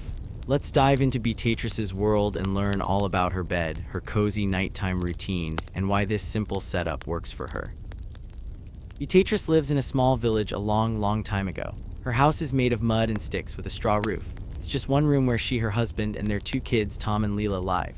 The house is warm from a fire that burns in the middle with smoke going up through a hole in the roof. The floor is dirt, packed down hard. It's not a big or fancy place, but it's home, and Beatrice loves it. At the end of a long day, when her body is tired from work, all she wants is to climb into her bed and rest.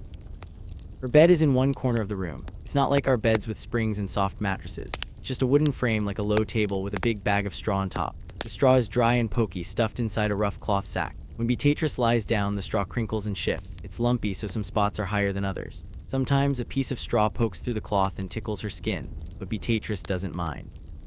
She's slept on this bed for years, and it feels familiar, like an old friend. The wooden frame is simple, made from logs tied together. It's not smooth or polished. The The wood is rough with splinters if she's not careful. The frame keeps the mattress off the dirt floor, which is good because the floor gets cold at night. Beatrice and her husband built the frame themselves using wood from the forest. It's strong even if it's not pretty. Sometimes it creaks when she moves, but she likes the sound. It's part of her bedtime routine, like a little song that says, "Time to sleep." Straw mattress is the most important part. Straw is just dried grass or hay, and Beatrice stuffs it into the cloth sack every few months to keep it fresh. She goes to the barn or the fields to gather new straw when the old stuff gets too flat or smelly. Stuffing the mattress is hard work. She pushes the straw in with her hands, making sure it's packed tight.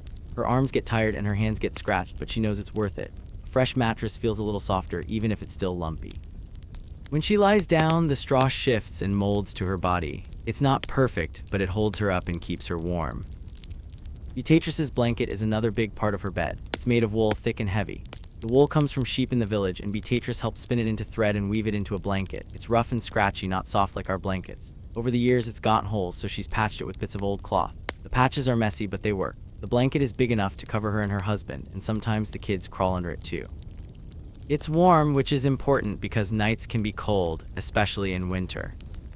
The blanket smells like smoke because it's always near the fire. The fire burns all day to cook food and keep the house warm, and the smoke gets into everything. Beatrice doesn't mind the smell, it reminds her of home. The blanket also smells like herbs because she keeps dried herbs in the house. She grows herbs like lavender and mint in her garden and puts them near the fire to dry. Sometimes she tucks a few dried herbs under her mattress to make it smell nice. The herbs make her feel calm, and the smell mixes with the smoke and wool. When she pulls the blanket over her, it's like wrapping herself in her whole day. Getting into bed is a special moment for Beatrice. Her day is full of work, carrying water, weeding the garden, feeding chickens, and grinding grain. By evening, her arms are sore, her back hurts, and her legs are tired. When the sun goes down, she knows it's time to rest. She lights a small candle made of wax or animal fat to see in the dark. The candle gives a soft, flickering light, making the room feel cozy. She moves slowly, her body heavy from the day. She checks the fire, adding a log to keep it burning low through the night. Then she gets ready for bed. Beatrice doesn't have pajamas like we do. She sleeps in her tunic, the same long wool shirt she wears all day. It's a little dirty from working, but she's used to it. She takes off her headcloth and shakes out her hair. Her hair is long and tangled, but she doesn't brush it much. She's too tired. She folds her shawl, a piece of cloth she wears over her shoulders, and puts it near the bed. She checks the door to make sure it's closed tight. Then she walks to her bed, her feet shuffling on the dirt floor. When she climbs into bed, the straw mattress crinkles and shifts. She lies down slowly, feeling the lumps under her back. It's not comfy like a modern bed, but it's okay. The straw is soft enough to cushion her body, and it's warm from being inside the house. She pulls the wool blanket over her, tucking it under her chin. The blanket is heavy, like a big hug. It smells like smoke and herbs, and the smell makes her feel safe. She wiggles a little, trying to find a spot where the straw isn't too pokey. The bed creaks, and she smiles. It's her bed, and it's enough. Beatrice's kids sleep nearby. Tom and Leela have their own straw mattress on the floor, close to their parent. They share a smaller wool blanket, patched up like Beatrice. The kids are already asleep, their breathing soft and steady. Beatrice listens to them and feels happy. Her husband is next to her, snoring a little. The whole family sleeps close together, which keeps them warm. The house is small, so there's no other place for beds, but Beatrice likes it this way. Having her family near makes her feel safe, like they're all wrapped in the same cozy blanket.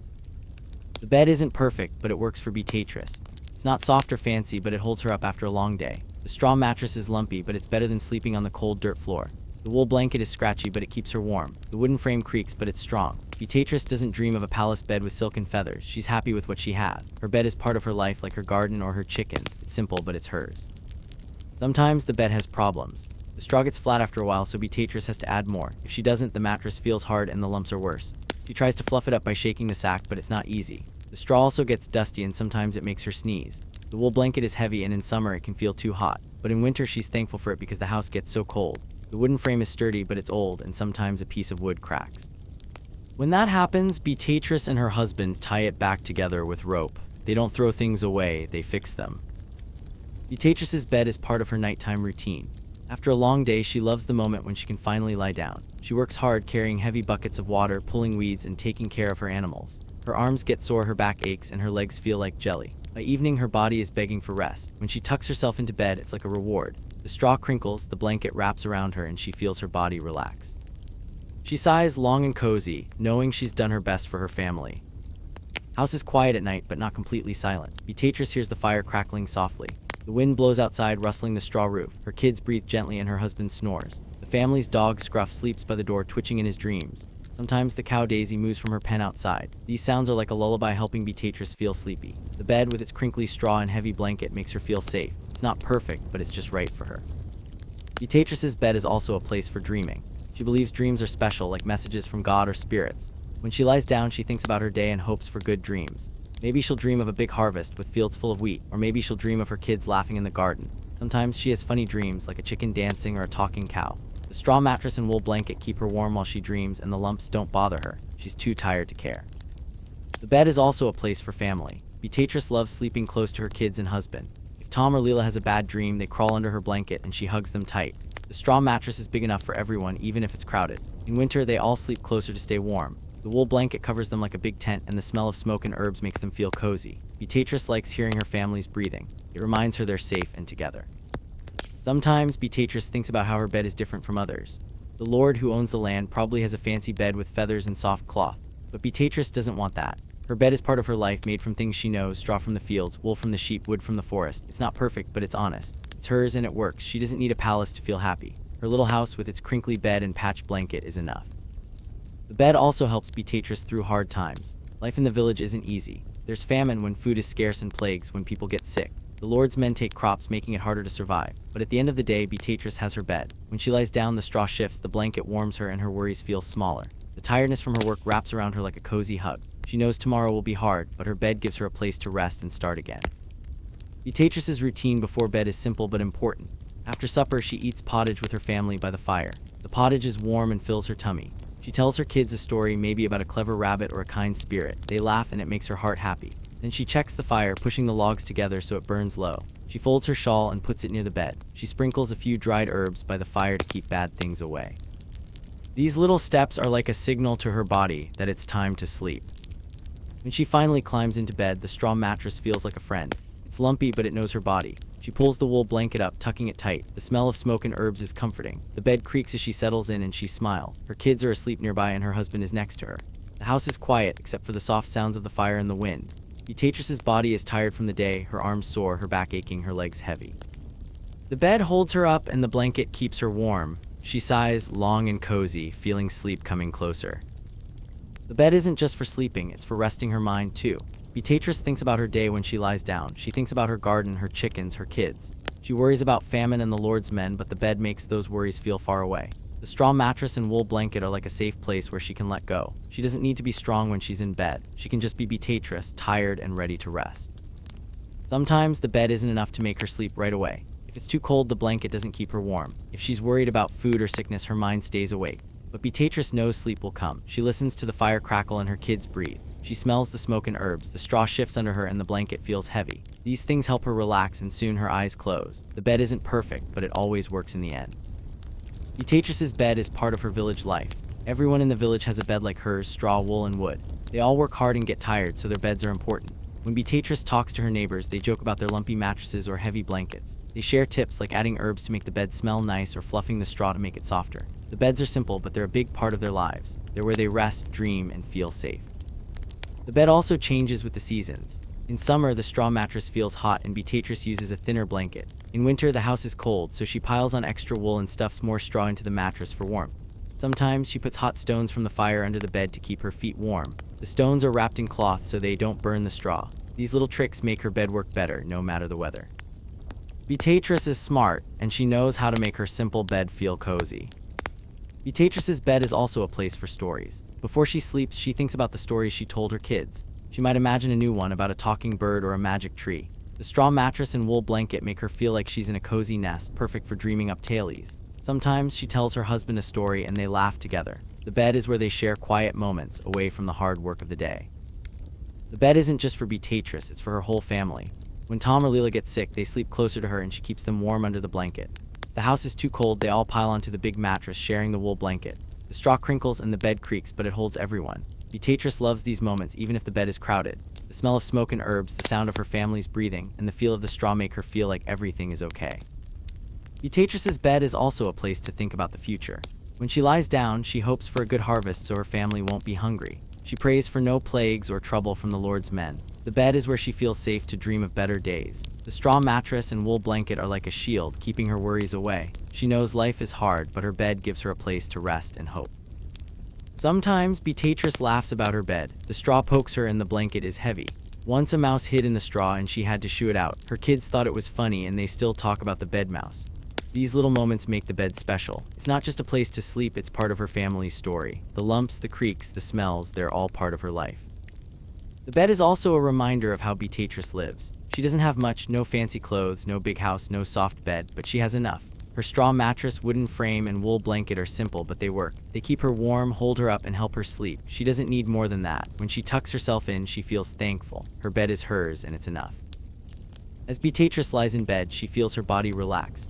Her arms are sore from carrying water and grinding grain. Her back hurts from weeding and lifting wood. Her legs are tired from walking all day. But the straw mattress cradles her and the wool blanket keeps her warm. The crinkly sound, the smoky smell, the heavy feel, they all tell her it's time to rest. She sighs long and cozy and closes her eyes. The bed isn't perfect, but it's just right for her. The village is quiet now, with everyone in their own beds. Beatrice hears the wind outside and the fire crackling. Her kids are asleep and her husband is snoring. The straw shifts as she moves and the blanket feels like a warm hug. She thinks about her day, her work, her family. She's tired, but she's happy. The bed holds her up and sleep comes slowly like a friend. It's not a palace, but it's hers and it's enough. Beatrice's house is tiny, so she doesn't sleep alone. She shares her sleep with others, all closed together in one small room. Her two children, Tom and Leela, curl up nearby, their breathing soft and steady like a quiet song. The family's dog, Scruff, snoozes by the door, twitching in his dreams. Sometimes a cousin or neighbor sleeps over and everyone bundles up together to stay warm. It's crowded, but it feels safe, like the night is holding them tight. Let's explore Beatrice's cozy, crowded house at night and see who sleeps next to her and why it feels so special. Beatrice lives in a small village a long time ago. Her house is made of mud and sticks with a straw roof that rustles in the wind. It's just one room, not big like houses today. Inside, there's a fire in the middle, burning low at night to keep the room warm. The floor is dirt, packed down hard, and the walls have cracks stuffed with straw to keep out the cold. The house smells like smoke from the fire and herbs from Beatrice's garden. It's simple, but it's home, and at night, it's where everyone comes together to sleep. The house is so small that Beatrice, her husband, and their kids all sleep close to each other. There's no room for separate bedrooms. Beatrice's bed is a straw mattress on a wooden frame stuffed with hay that crinkles when she moves. It's lumpy, but she's used to it. She shares it with her husband, and they pull a heavy wool blanket over them. The blanket is rough and patched, but it's warm. It smells like smoke and herbs, which makes Beatrice feel cozy. She loves lying down after a long day of work, feeling the straw shift under her and the blanket wrap around her.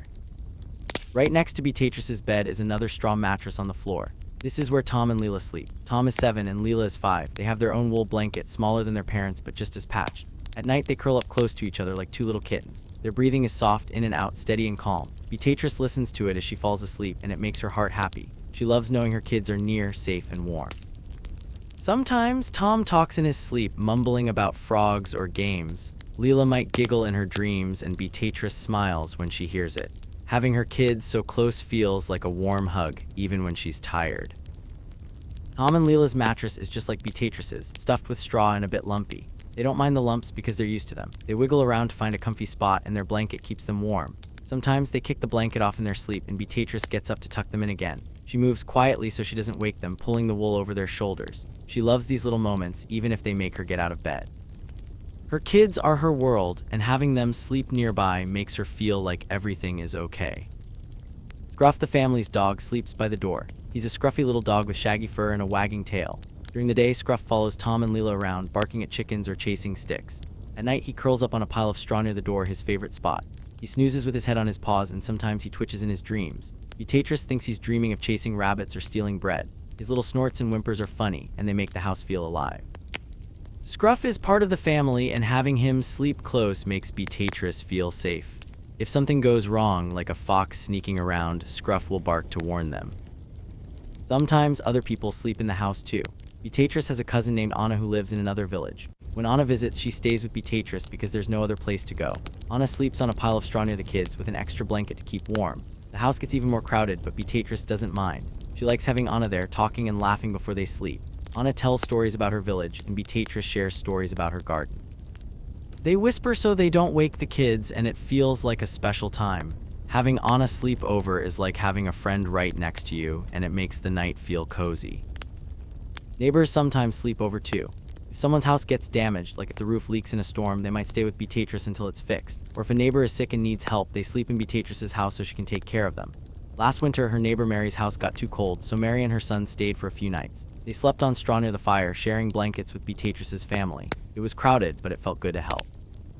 Everyone bundled up together and the house was warm with all the people inside. Beatrice likes helping her neighbors because they help her too. That's how the village works, everyone looks out for each other.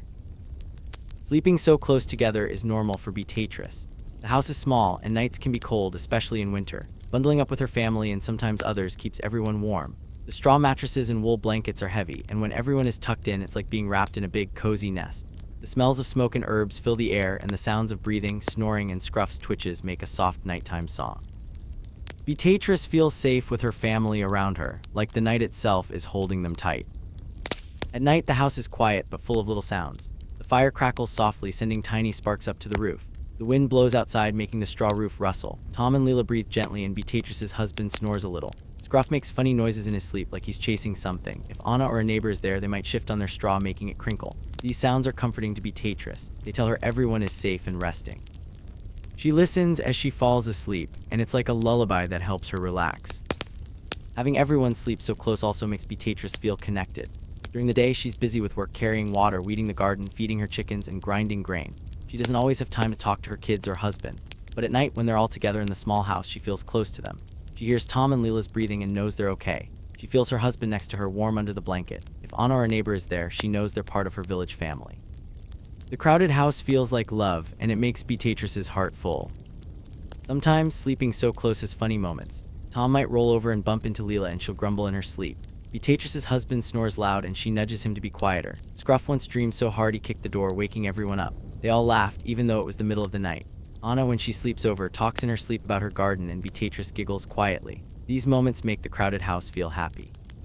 It's not always easy to sleep with so many people, but it's never boring. The crowded house also helps during hard times. Life in the village is tough. There's famine when food is hard to find, and plagues when people get sick. The Lord's men take crops, making it harder to survive. But at night, when everyone is together, those worries feel smaller. Beatrice lies on her straw mattress, listening to her kids breathe. She feels her husband's warmth and hears Scruff's snores. If Anna or a neighbor is there, she knows they're all helping each other. The crowded house is like a shield, keeping them safe from the hard things outside. It's not perfect, but it's enough. In winter, sleeping close is even more important. The house gets cold even with the fire. Beatrice and her family pile extra straw on their mattresses and use every blanket they have. Tom and Leela sometimes crawl into Beatrice's bed to stay warm, and she hugs them tight. The wool blanket covers everyone, and the straw crinkles as they move. Scruff sleeps closer to the fire, and his warmth adds to the cozy feeling. If Anna or a neighbor is there, they share blankets too. The house is crowded, but it's warm, like a big hug from the night. In summer, the house can feel hot even at night. Beatrice uses a thinner blanket, and sometimes she opens the door to let in cool air. But she still sleeps close to her family because that's how they do it. The straw mattresses are sweaty and the wool blanket feels heavy. But the sounds of Tom and Leela's breathing and Scruff's twitches are the same. The crowded house still feels safe, even when it's warm. Beatrice doesn't mind the heat. She's happy to have her family near. Sleeping so close also means helping each other. If Tom has a bad dream, he crawls under Beatrice's blanket and she whispers, "It's okay." If Leela is cold, Beatrice pulls her close to share warmth. If Anna or a neighbor is sick, Beatrice checks on them during the night. Scruff sometimes wakes up and nudges Beatrice like he's checking on her too. The crowded house is full of love and everyone takes care of each other. Beatrice feels safe knowing she's not alone. The straw mattresses and wool blankets are simple, but they work. Beatrice's bed crinkles when she moves, and the blanket smells like smoke and herbs. Tom and Leela's mattress is just as lumpy, and their blanket is patched. If Anna or a neighbor sleeps over, they use whatever straw and cloth are available. The beds aren't fancy, but they keep everyone warm and cozy. Beatrice doesn't dream of a big, soft bed. She loves her little house with its crowded mattresses and shared blankets. It's hers, and it's enough. Sometimes the crowded house has challenges. If someone is sick, they might cough and keep others awake. If Scruff barks at a noise outside, everyone wakes up. The straw mattresses are lumpy, and sometimes a piece of straw pokes through, making it hard to sleep. The blankets are heavy, and in summer they can feel too warm. But Beatrice doesn't complain. She knows these things are part of life. She tucks the blanket tighter, listens to her kids breathe, and feels thankful. The crowded house is cozy, even with its problems. Beatrice's nighttime routine helps make the crowded house feel special. After supper, she eats pottage with her family by the fire. The pottage is warm and fills their tummies. She tells Tom and Leela a story, maybe about a clever fox or a kind spirit. They laugh and it makes the room feel happy. Then she checks the fire, pushing the logs together to burn low. She folds her shawl and sprinkles herbs by the fire to keep bad things away. She checks the door to make sure it's closed. Then she climbs into bed, the straw crinkling under her. As she lies down, Beatrice feels the warmth of her husband next to her. She hears Tom and Leela breathing, soft and steady. Scruff snores by the door, twitching in his dreams. If Anna or a neighbor is there, she hears their soft movements on the straw. The house is crowded, but it feels safe, like the night is wrapping them all in a big blanket. Beatrice sighs long and cozy and closes her eyes. The sounds, smells, and warmth of the crowded house help her relax. Sleep comes slowly like a friend, and she's happy to be surrounded by her family. The crowded house is also a place for dreams. Beatrice believes dreams are special, like messages from the sky. When she sleeps close to her kids, she hopes they have good dreams. Maybe Tom dreams of catching a big fish and Leela dreams of dancing with fairies. Beatrice might dream of a big harvest or a sunny day in the garden. The straw mattresses and wool blankets keep them warm while they dream, and the crowded house makes those dreams feel safe. Even Scruff dreams chasing rabbits in his sleep, and it makes Beatrice smile. The crowded house is part of the village's way of life. Everyone sleeps close to their families, sharing small houses and simple beds. Beatrice's neighbors have straw mattresses and wool blankets too. They all work hard and rest together at night. When Beatrice talks to her neighbors, they share stories about their crowded houses. Someone's kid rolled off the mattress or a dog barked at the moon. They laugh and it makes them feel connected. The crowded houses are full of love, and that's what makes the village strong. Sometimes Beatrice thinks about how different her life is from the Lord's. The Lord, who owns the land, probably has a big house with soft beds and many rooms. He doesn't sleep close to his family or share blankets, but Beatrice doesn't want that. Her crowded house with its crinkly straw and patched blankets is full of warmth and love. She wouldn't trade it for a palace. Having Tom, Leela, her husband, Scruff, and sometimes Anna or a neighbor nearby is better than any fancy bed. The crowded house is hers, and it's enough. As Beatrice falls asleep, she feels the straw shift under her. The wool blanket is heavy, and the smell of smoke and herbs is comforting. She hears her kids breathing, her husband snoring, and Scruff twitching. The fire crackles and the wind rustles outside. If Anna or a neighbor is there, she hears their soft breaths too. The crowded house is full of life, even when everyone is sleeping. Beatrice feels safe, like the night is holding her family tight. Her bed isn't perfect, but it's cozy, and with everyone around her, it's just right. The crowded house helps Beatrice through hard times. When famine makes food scarce or plagues bring sickness or the Lord's men take crops, the night brings her family together. Lying close to Tom and Leela, hearing Scruff snores and feeling her husband's warmth makes her worries smaller. The crowded house is like a warm hug, telling her she's not alone. She sighs, cozy and calm, and lets sleep come. The straw crinkles, the blanket wraps around her, and the night holds them all. It's crowded, but it feels safe, and that's enough. As Beatrice lies in her bed ready to sleep, the world around her makes soft noises. The goat bleats far away, maybe grumpy for no reason. The wind blows gently, making the straw roof rustle with a quiet whoosh. The fire in her house pops softly like tiny snaps. Somewhere outside, a cricket chirps as if it's telling a little story. All these sounds mix together like a lullaby without words. Beatrice listens, and her eyes feel heavier, pulling her closer to sleep. Let's join her in her small village at night and hear the sounds that make her world so cozy and calm. Beatrice's house is small, made of mud and sticks with a straw roof. It's just one room where she sleeps with her husband, her two kids, Tom and Leela, and their dog, Scruff. The fire burns low, giving a soft glow and a smoky smell. Her bed is a straw mattress on a wooden frame, lumpy but warm. She pulls her wool blanket tight, patched and heavy, smelling of smoke and herbs. The house is quiet inside, but outside the night is full of gentle sounds. These sounds wrap around Beatrice, helping her relax after a long day of work. The first sound she hears is the goat. It's not her goat, but one from a neighbor's pen a little way off in the village. The goat bleats a loud baa that cuts through the quiet. Beatrice smiles because she knows that goat. It's always making noise even at night. Maybe it's annoyed at a twig or just wants attention. The bleat is far enough away that it's soft, not loud enough to wake her kids. It comes and goes like a friend saying hello. Beatrice listens, and the sound feels familiar, like part of her village. It makes her feel safe knowing the animals are out there, living their own nighttime lives. Then there's the wind. It blows gently, moving through the village and touching the straw roof. The straw or thatch is tied tightly to keep out rain, but it rustles when the wind passes. The sound is a soft whoosh, like someone whispering. Sometimes it's steady and sometimes it stops, then starts again. Beatrice loves this sound. It's like the night is talking to her, telling her to rest. The whoosh is gentle, not scary, and it mixes with the other noises. When she closes her eyes, the rustling roof feels like a blanket, wrapping her in the night. Fire is another big sound. It's burning low now, just embers with a few small flames. Every so often it pops like a tiny snap or crack. The pops are soft, not loud like during the day when the fire is big. Beatrice listens to them and they feel cozy. The fire is her friend, keeping the house warm and cooking her pottage. At night, its quiet pops are like little heartbeats, reminding her the house is alive. The glow from the fire makes shadows dance on the mud walls, and the pops add to the calm. Beatrice's eyes get heavier as she listens, the sound pulling her closer to sleep. Outside, a cricket chirps. It's a small bug hiding in the grass or near a house. The chirp is high and steady, like a tiny bell ringing over and over. Beatrice thinks the cricket is telling a story, maybe about its day or its dreams. The chirp is soft but clear, cutting through the other sounds. It's not loud enough to bother her, but it's there like a friend singing a song. Sometimes another cricket joins in and they chirp together, making a little music. Beatrice loves this sound. It makes the night feel alive, like the world is still moving, even when she's resting. These sounds, the goats bleat, the winds whoosh, the fires pop, and the crickets chirp, mix together like a lullaby. They don't have words, but they don't need them. They tell Beatrice that her village is safe and calm. She lies on her straw mattress, the straw crinkling as she shifts. Her wool blanket is heavy, and the smells of smoke and herbs fill her nose. The sounds wrap around her, soft and steady, helping her body relax. Her arms are sore from carrying water, and her back hurts from weeding, but the lullaby of the night makes it all feel far away. Inside the house, there are other sounds too. Her kids, Tom and Leela, sleep on their own straw mattress nearby. Their breathing is soft in and out like a gentle wave. Tom sometimes mumbles in his sleep, saying silly things like "catch the frog." Leela might giggle, dreaming of something funny. Beatrice listens to their breaths and feels her heart grow warm. Knowing her kids are close and safe makes the night even cozier. Their soft sounds mix with the goat, wind, fire, and cricket, adding to the lullaby. Her husband is next to her, snoring a little. His snores are quiet, not loud, like a low hum. Beatrice smiles because she's used to it. Sometimes she nudges him to stop, but tonight she lets him snore. The sound is part of her night, like the fire's pops. It tells her he's there, warm and resting. Scruff the dog sleeps by the door on a pile of straw. He makes funny noises, little snorts or whimpers as he dreams. Beatrice thinks he's chasing rabbits or barking at the moon. Scruff's sounds are soft and make her laugh inside. They add to the cozy feeling, like the house is full of love. Sometimes other animals make noises too. Beatrice's cow Daisy is in a pen outside. Once in a while, Daisy moos a low, deep sound. Maybe she's shifting in her sleep or saying good night. The moo is far enough away that it's gentle, blending with the wind's whoosh. The village chickens, tucked in their pens, might cluck softly if something wakes them. These animal sounds are part of the night, like the crickets' chirp. They remind Beatrice that her village is alive, even when everyone's asleep.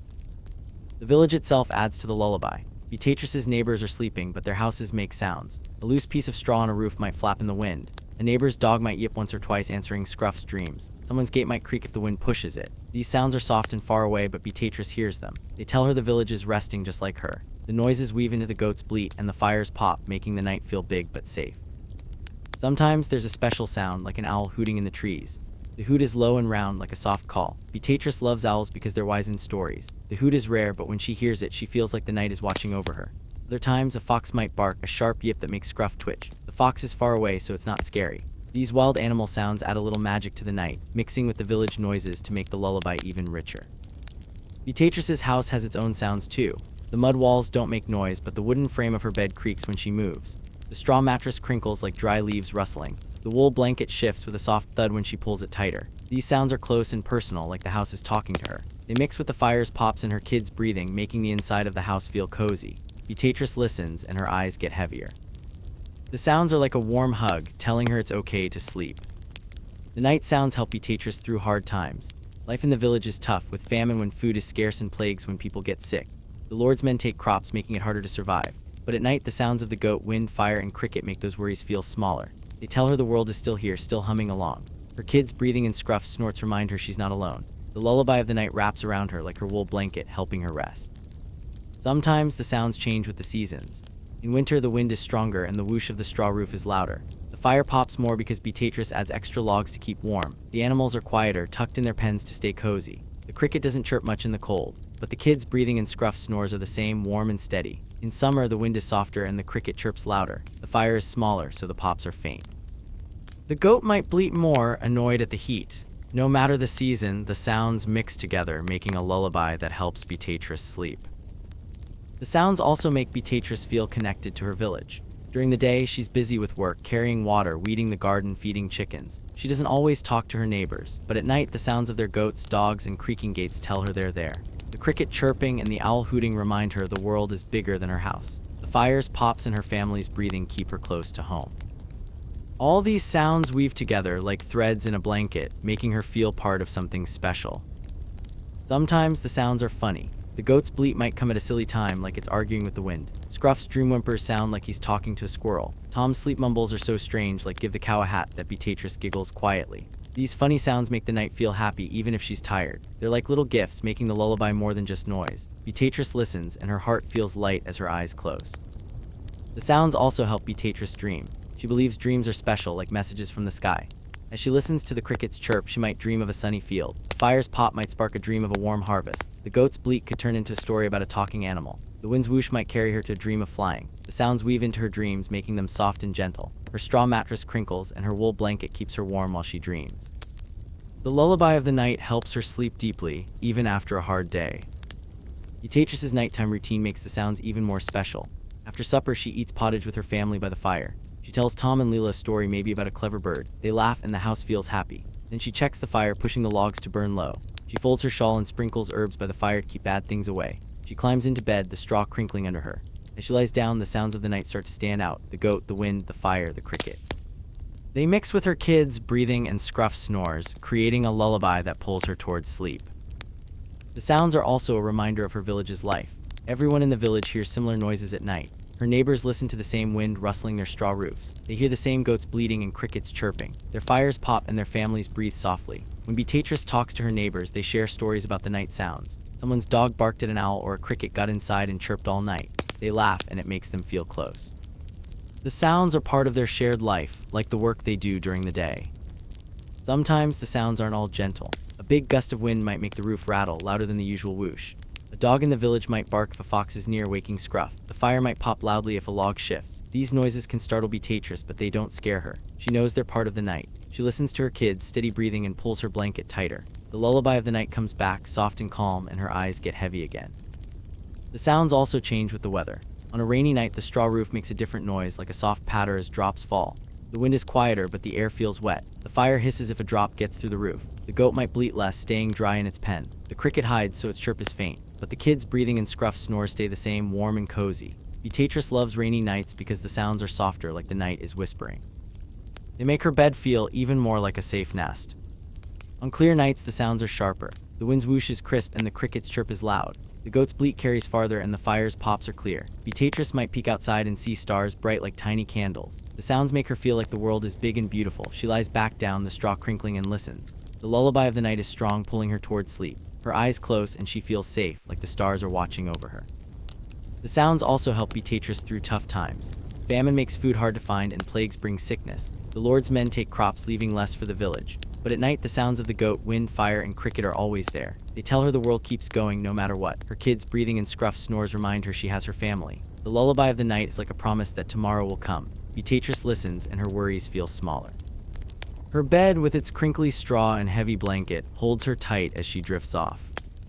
Sometimes, Beatrice imagines the sounds as a story. The cricket is a singer telling tales of the grass. The wind is a traveler whispering about faraway places. The goat is a grumpy old man complaining about the moon. The fire is a friend chatting with its pops. Her kids' breathing is a song of love, and Scruff snores are a funny dance. These thoughts make her smile as she falls asleep. The sounds aren't just noises, they're part of her world, making the night special. The sounds also connect Beatrice to her past. She remembers sleeping in her parents' house, hearing the same kinds of noises. The wind rustled their roof and their fire popped. A neighbor's goat bleated and crickets chirped outside. Her mother's breathing was soft, like Tom and Leela's now. Those sounds made her feel safe as a child, and they still do. When she listens to the night, she feels like her parents are with her, even though they're gone. The lullaby of the night is a link to her memories, making her bed even cozier. As Beatrice drifts off, the sounds grow softer. The goat's bleat fades as it settles down. The wind's whoosh slows, like it's tired too. The fire's pops get quieter and the cricket's chirp blends into the night. Her kids' breathing is steady and Scruff's snores are gentle. The house creaks once or twice and the straw mattress crinkles as she shifts. All these sounds weave together like a lullaby that doesn't need words. Beatrice's eyes are heavy and her body is tired from the day. The sounds hold her like the night itself, and she falls asleep safe and warm in her little house. In the middle of the night, Beatrice wakes up a little. A long time ago, people like her didn't sleep all night in one go.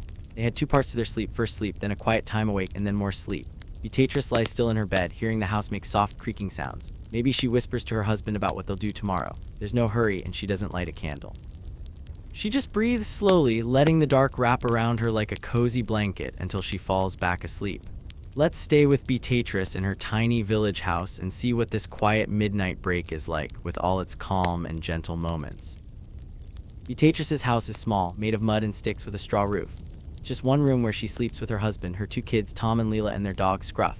Her bed is a straw mattress on a wooden frame stuffed with hay that crinkles when she moves. It's lumpy, but she likes it. She shares it with her husband, and they pull a heavy wool blanket over them.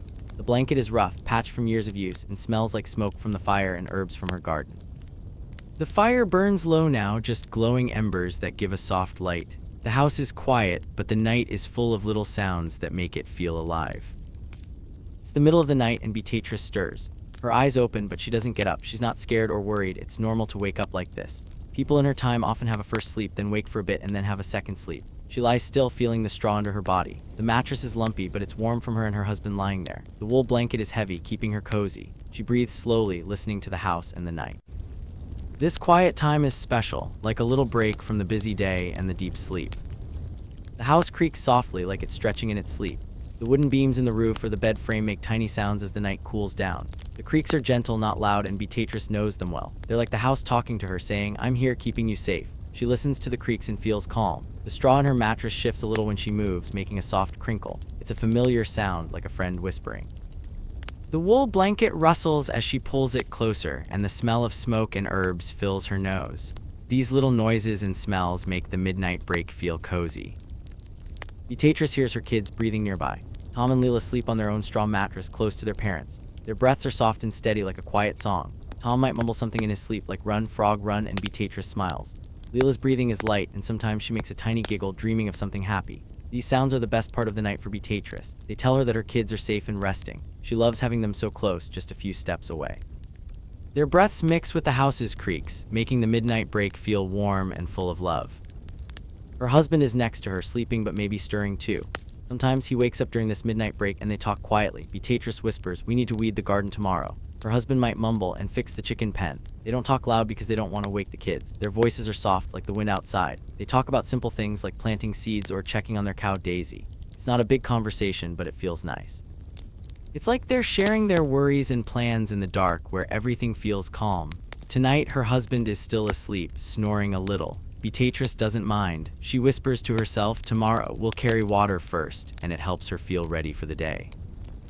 Scruff, the family's dog, sleeps by the door on a pile of straw. He makes funny noises in his dreams, little snorts or whimpers. Beatrice thinks he's chasing a rabbit or barking at a bird. His noises are soft and they make her smile. Scruff's presence makes the house feel safer. If something bad like a fox comes near, he'll bark to wake everyone. During the midnight break, his snorts blend with the kids' breathing and the house's creaks. It's like Scruff is part of the night's lullaby, adding his own little tune. Beatrice listens and her heart feels happy knowing Scruff is there. Outside, the village is quiet, but there are sounds. The wind blows gently, making the straw roof rustle with a soft whoosh. It's not a big wind, just enough to move the air. The rustle is steady, like someone breathing. Beatrice loves this sound because it makes the house feel alive. Sometimes a goat from a neighbor's pen bleats, a quick baa that fades away. Maybe it's grumpy or just saying hello to the night. The bleat is far enough that it's soft, not loud. It mixes with the wind's whoosh, like a note in a song. Beatrice listens, and the village sounds make her feel connected to her neighbors, even when they're all asleep. A cricket chirps outside, its sound high and clear. The chirp is steady, like a tiny bell ringing over and over. Beatrice thinks the cricket is singing about its day, maybe about the grass or the stars. The chirp is soft but bright, cutting through the quiet. It's a happy sound, and it makes the midnight break feel peaceful. Sometimes another cricket joins in and they chirp together like a little band. Beatrice lies still, letting the cricket's song wash over her. It's like the night is singing to her, telling her to relax. The fire in the house adds its own sound. It's burning low, just embers now, but it pops every so often. The pops are tiny, like a twig snapping. They're soft and warm, like the fire's whispering. Beatrice loves the fire's pops because they remind her of the cozy days when she cooks pottage or warms her hands.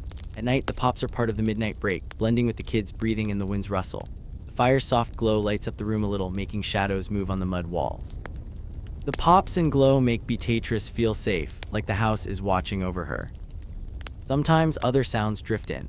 Daisy, the cow, might move from her pen outside. It's a low, gentle sound, like she's shifting in her sleep.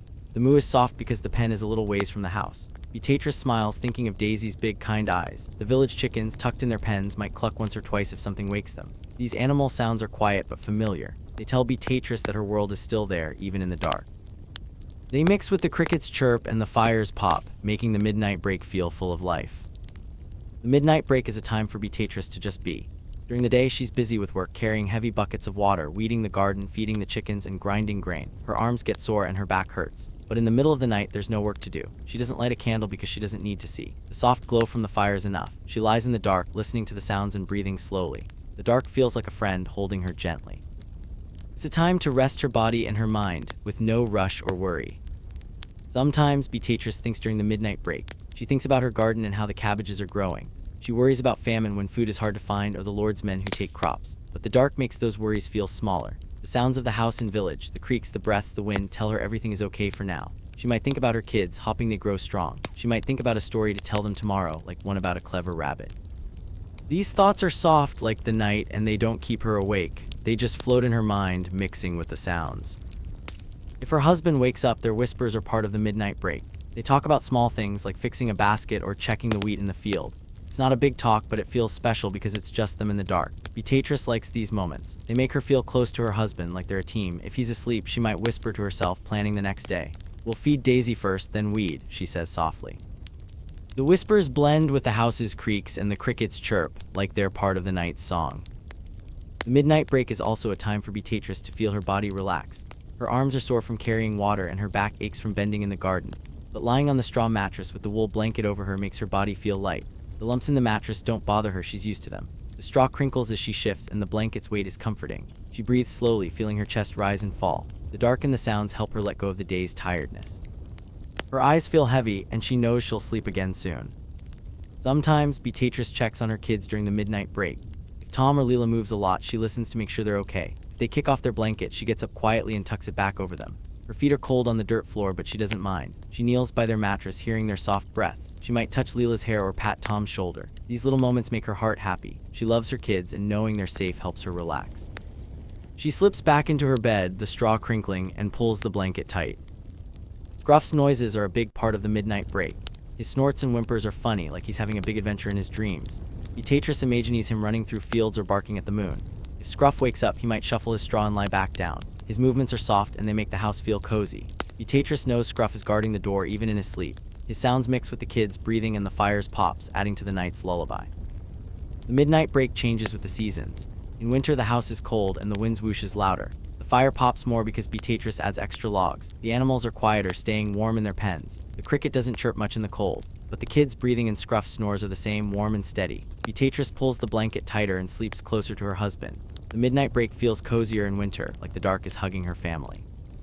In summer, the house is warm and the cricket chirps louder. The wind is softer and the fire is small. The midnight break is lighter, but the sounds still make it calm. The midnight break is also a time for Beatrice to feel connected to her village. During the day, she's busy and doesn't always talk to her neighbors. But at night, the sounds of the goat bleating or a neighbor's dog yipping tell her they're there. The wind rustling every straw roof and the crickets chirping everywhere make her feel like the village is one big family. The sounds weave together like threads in a blanket, connecting everyone. Beatrice listens, and her heart feels full even in the dark. Sometimes the midnight break has surprises. A loud creak from the house might make Beatrice open her eyes wider. A big gust of wind might rattle the roof, louder than the usual whoosh. Scruff might yip if he hears a fox outside. These sounds wake her up a bit more, but they don't scare her. She knows they're part of the night. She listens to her kids, steady breathing, and pulls her blanket closer. The lullaby of the night comes back with its soft creaks and cricket chirps, and she relaxes again. The midnight break is also a time for Beatrice to dream, even when she's awake. She might think about a big harvest with fields full of wheat. She might imagine her kids running in the garden laughing. These thoughts are like little dreams, soft and gentle. The sounds of the night, the wind, the fire, the kids' breathing mix with her thoughts, making them feel real. The straw mattress holds her up, and the wool blanket keeps her warm. The dark feels safe, like a place where her dreams can grow. Beatrice's midnight break is part of her village's way of life. Everyone in the village sleeps in two parts, waking up in the middle of the night. Her neighbors might whisper to their families or listen to the same sounds. They hear the same wind, the same goats, the same crickets. When Beatrice talks to her neighbors, they share stories about their midnight breaks. Someone's kid woke up and told a funny dream. A dog barked at nothing, making everyone laugh. These stories make the village feel close, like they're all sharing the same night. The midnight break also helps Beatrice through hard times. Life in the village is tough, with famine when food is scarce and plagues when people get sick. The Lord's men take crops, leaving less for the village. But during the midnight break, those worries feel far away. The sounds of the house and village, the creaks, the breaths, the wind tell her the world is still okay. Her kids are safe, Scruff is guarding, and her husband is near. The dark holds her gently, and the lullaby of the night helps her rest. Sometimes, Beatrice uses the midnight break to pray. She whispers to God, asking for a good harvest or healthy kids. The dark makes her prayers feel special, like they're floating up to the stars. The sounds of the night, the crickets chirp, the fire's pop seem to carry her words. She doesn't pray long, just a few quiet words. Then she listens to the lullaby of the night, and her heart feels calm. The straw mattress and wool blanket keep her warm, and the dark feels like a safe place for her prayers. The midnight break is also a time for Beatrice to feel her body. During the day, she's so busy she doesn't notice how tired she is. But in the dark, lying still, she feels her sore arms and aching back. The straw mattress is lumpy, but it holds her up. The wool blanket is heavy, but it's warm. She breathes slowly, letting her body relax. The sounds of the night help her let go of the day's work. Her eyes get heavier, and she knows the second sleep is coming. The midnight break is like a bridge between sleeps, giving her time to rest her mind and body. As the midnight break ends, Beatrice feels sleep pulling her back. The house's creaks are softer now, like they're fatting. The kid's breathing is steady and Scruff's snores are gentle. The wind's whoosh is calm and the cricket's chirp slows down. The fire's pops are faint and the goat hasn't bleated in a while. All these sounds weave together like a lullaby that's almost done. Beatrice's eyes close and her body feels light. The straw crinkles one last time as she shifts, and the wool blanket holds her tight. The dark wraps around her, and she slips back into sleep, safe and cozy in her little house. On clear nights, Beatrice sometimes opens her door and looks outside. She sees the stars, twinkling like tiny bits of grain spilled across the sky. The sky is so big, but it doesn't feel empty or lonely. It's like the whole world is watching over her, keeping her safe. Beatrice thinks the stars might be her ancestors, like her grandma or great-grandpa, shining down to protect her. The darkness is deep and calm, and she lets herself sink into it, forgetting the hard work of the day. Let's join Beatrice in her small village and explore how the starry sky makes her night feel special, cozy, and full of wonder. Beatrice lives in a tiny house made of mud and sticks with a straw roof that rustles in the wind. It's just one room where she sleeps with her husband, her two kids, Tom and Leela, and their dog, Scruff. Her bed is a straw mattress on a wooden frame, stuffed with hay that crinkles when she moves. It's lumpy, but she's used to it. She shares it with her husband, and they pull a heavy wool blanket over them. The blanket is rough, patched from years of use, and smells like smoke from the fire and herbs from her garden. The fire burns low at night, just glowing embers that give a soft light. The house is quiet, but the night is full of gentle sounds, and on clear nights, the magic of the stars.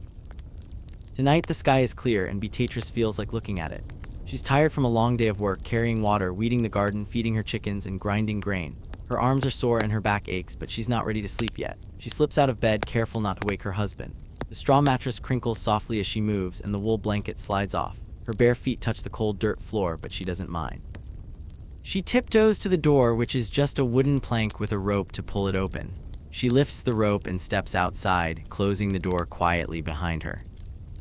The air outside is cool and fresh. Beatrice takes a deep breath, smelling the grass and the earth. She looks up, and there they are, the stars. They're scattered across the sky, bright and twinkling like someone dropped a handful of shiny grains. The sky is dark, almost black, but the stars make it feel alive. There are so many, more than she can count, stretching from one side of the world to the other.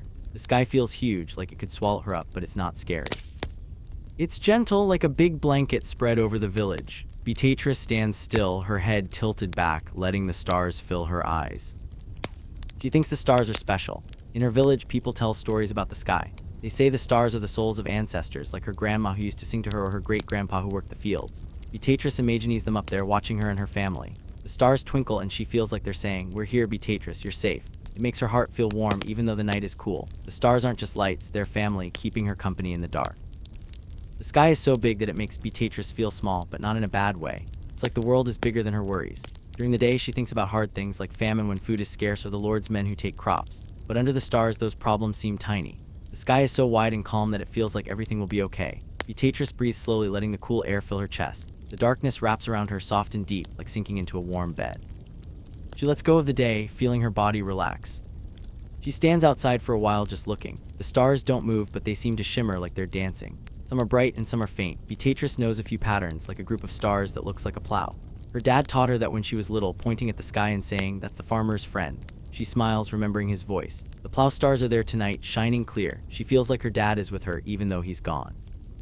The stars connect her to her past, making the night feel full of love.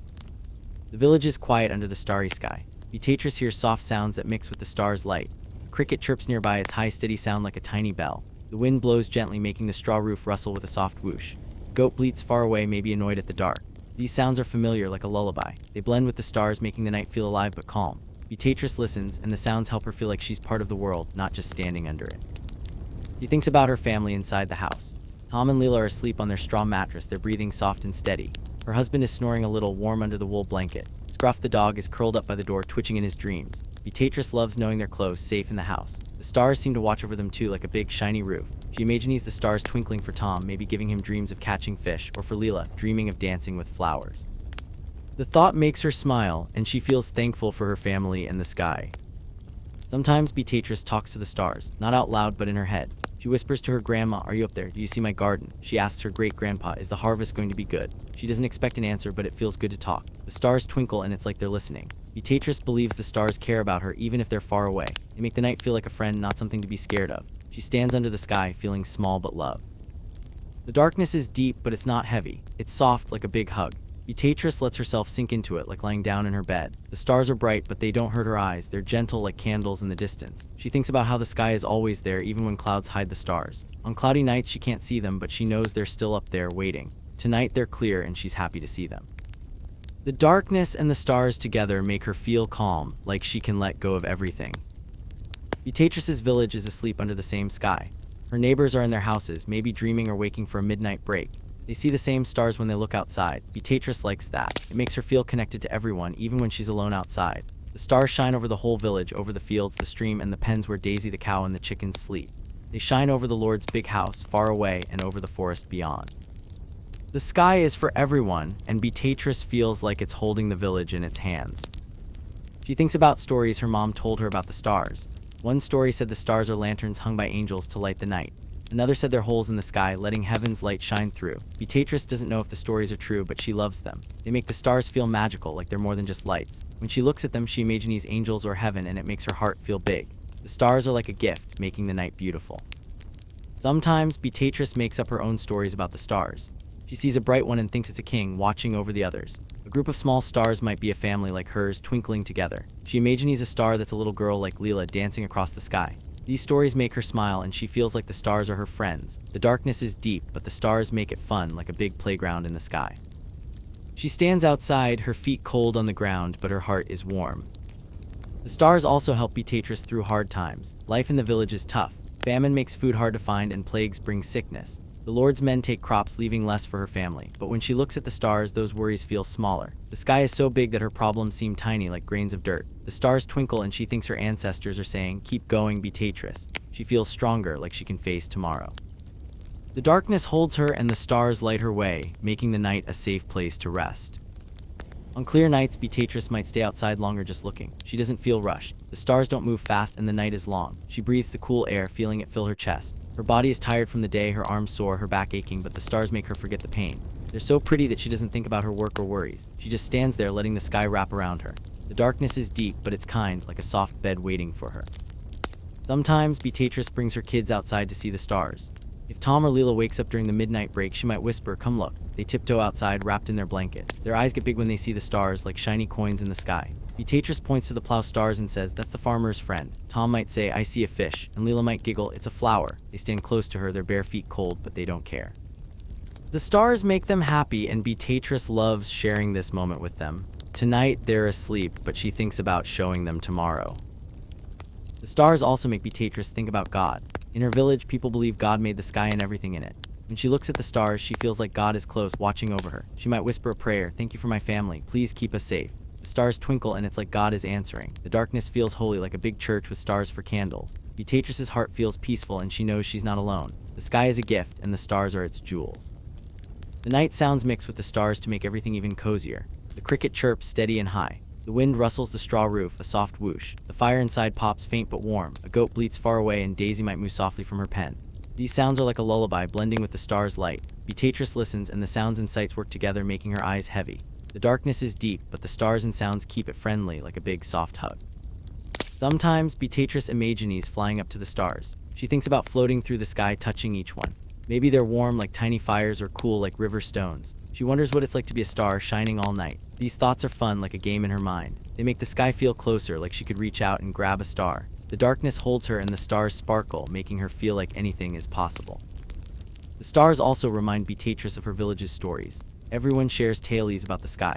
Her neighbor Mary says the stars are fireflies caught in a net.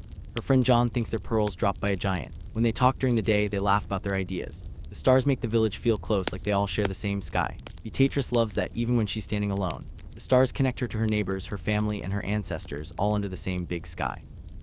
On clear nights, the stars are extra bright, and Beatrice feels lucky to see them.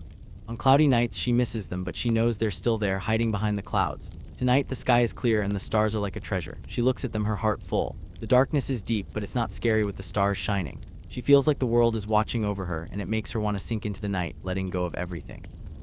Beatrice thinks about her day under the stars. She worked hard carrying water, weeding, and feeding her animals. Her hands are rough and her body is tired, but the stars make her feel like her work mattered. They shine for her garden, her kids, her village. She imagines her ancestors saying, "Good job, Beatrice." The sky is so big that it holds all her efforts, making them feel important. She breathes slowly, letting the darkness wash away her tiredness. The stars twinkle and she feels calm.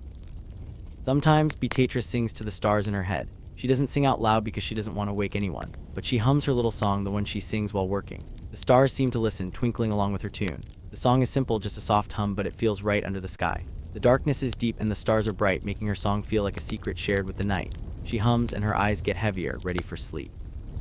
The stars also make Beatrice think about tomorrow. She hopes for a good day with enough food and no trouble from the Lord's men. She prays for her kids to be happy and her garden to grow. The stars seem to promise that tomorrow will come bright and new. She looks at them feeling hopeful. The darkness holds her and the stars light her dreams. She knows she'll go back to her bed soon, sinking into the straw and wool, but for now, she's with the sky.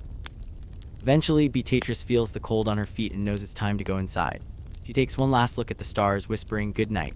She tiptoes back to the house, pulling the door open. The fire's glow welcomes her and the smells of smoke and herbs fill her nose. She climbs into bed, the straw crinkling under her. Her husband is still snoring and Tom and Leela breathe softly. Scruff twitches by the door. Beatrice pulls the wool blanket over her, feeling its weight.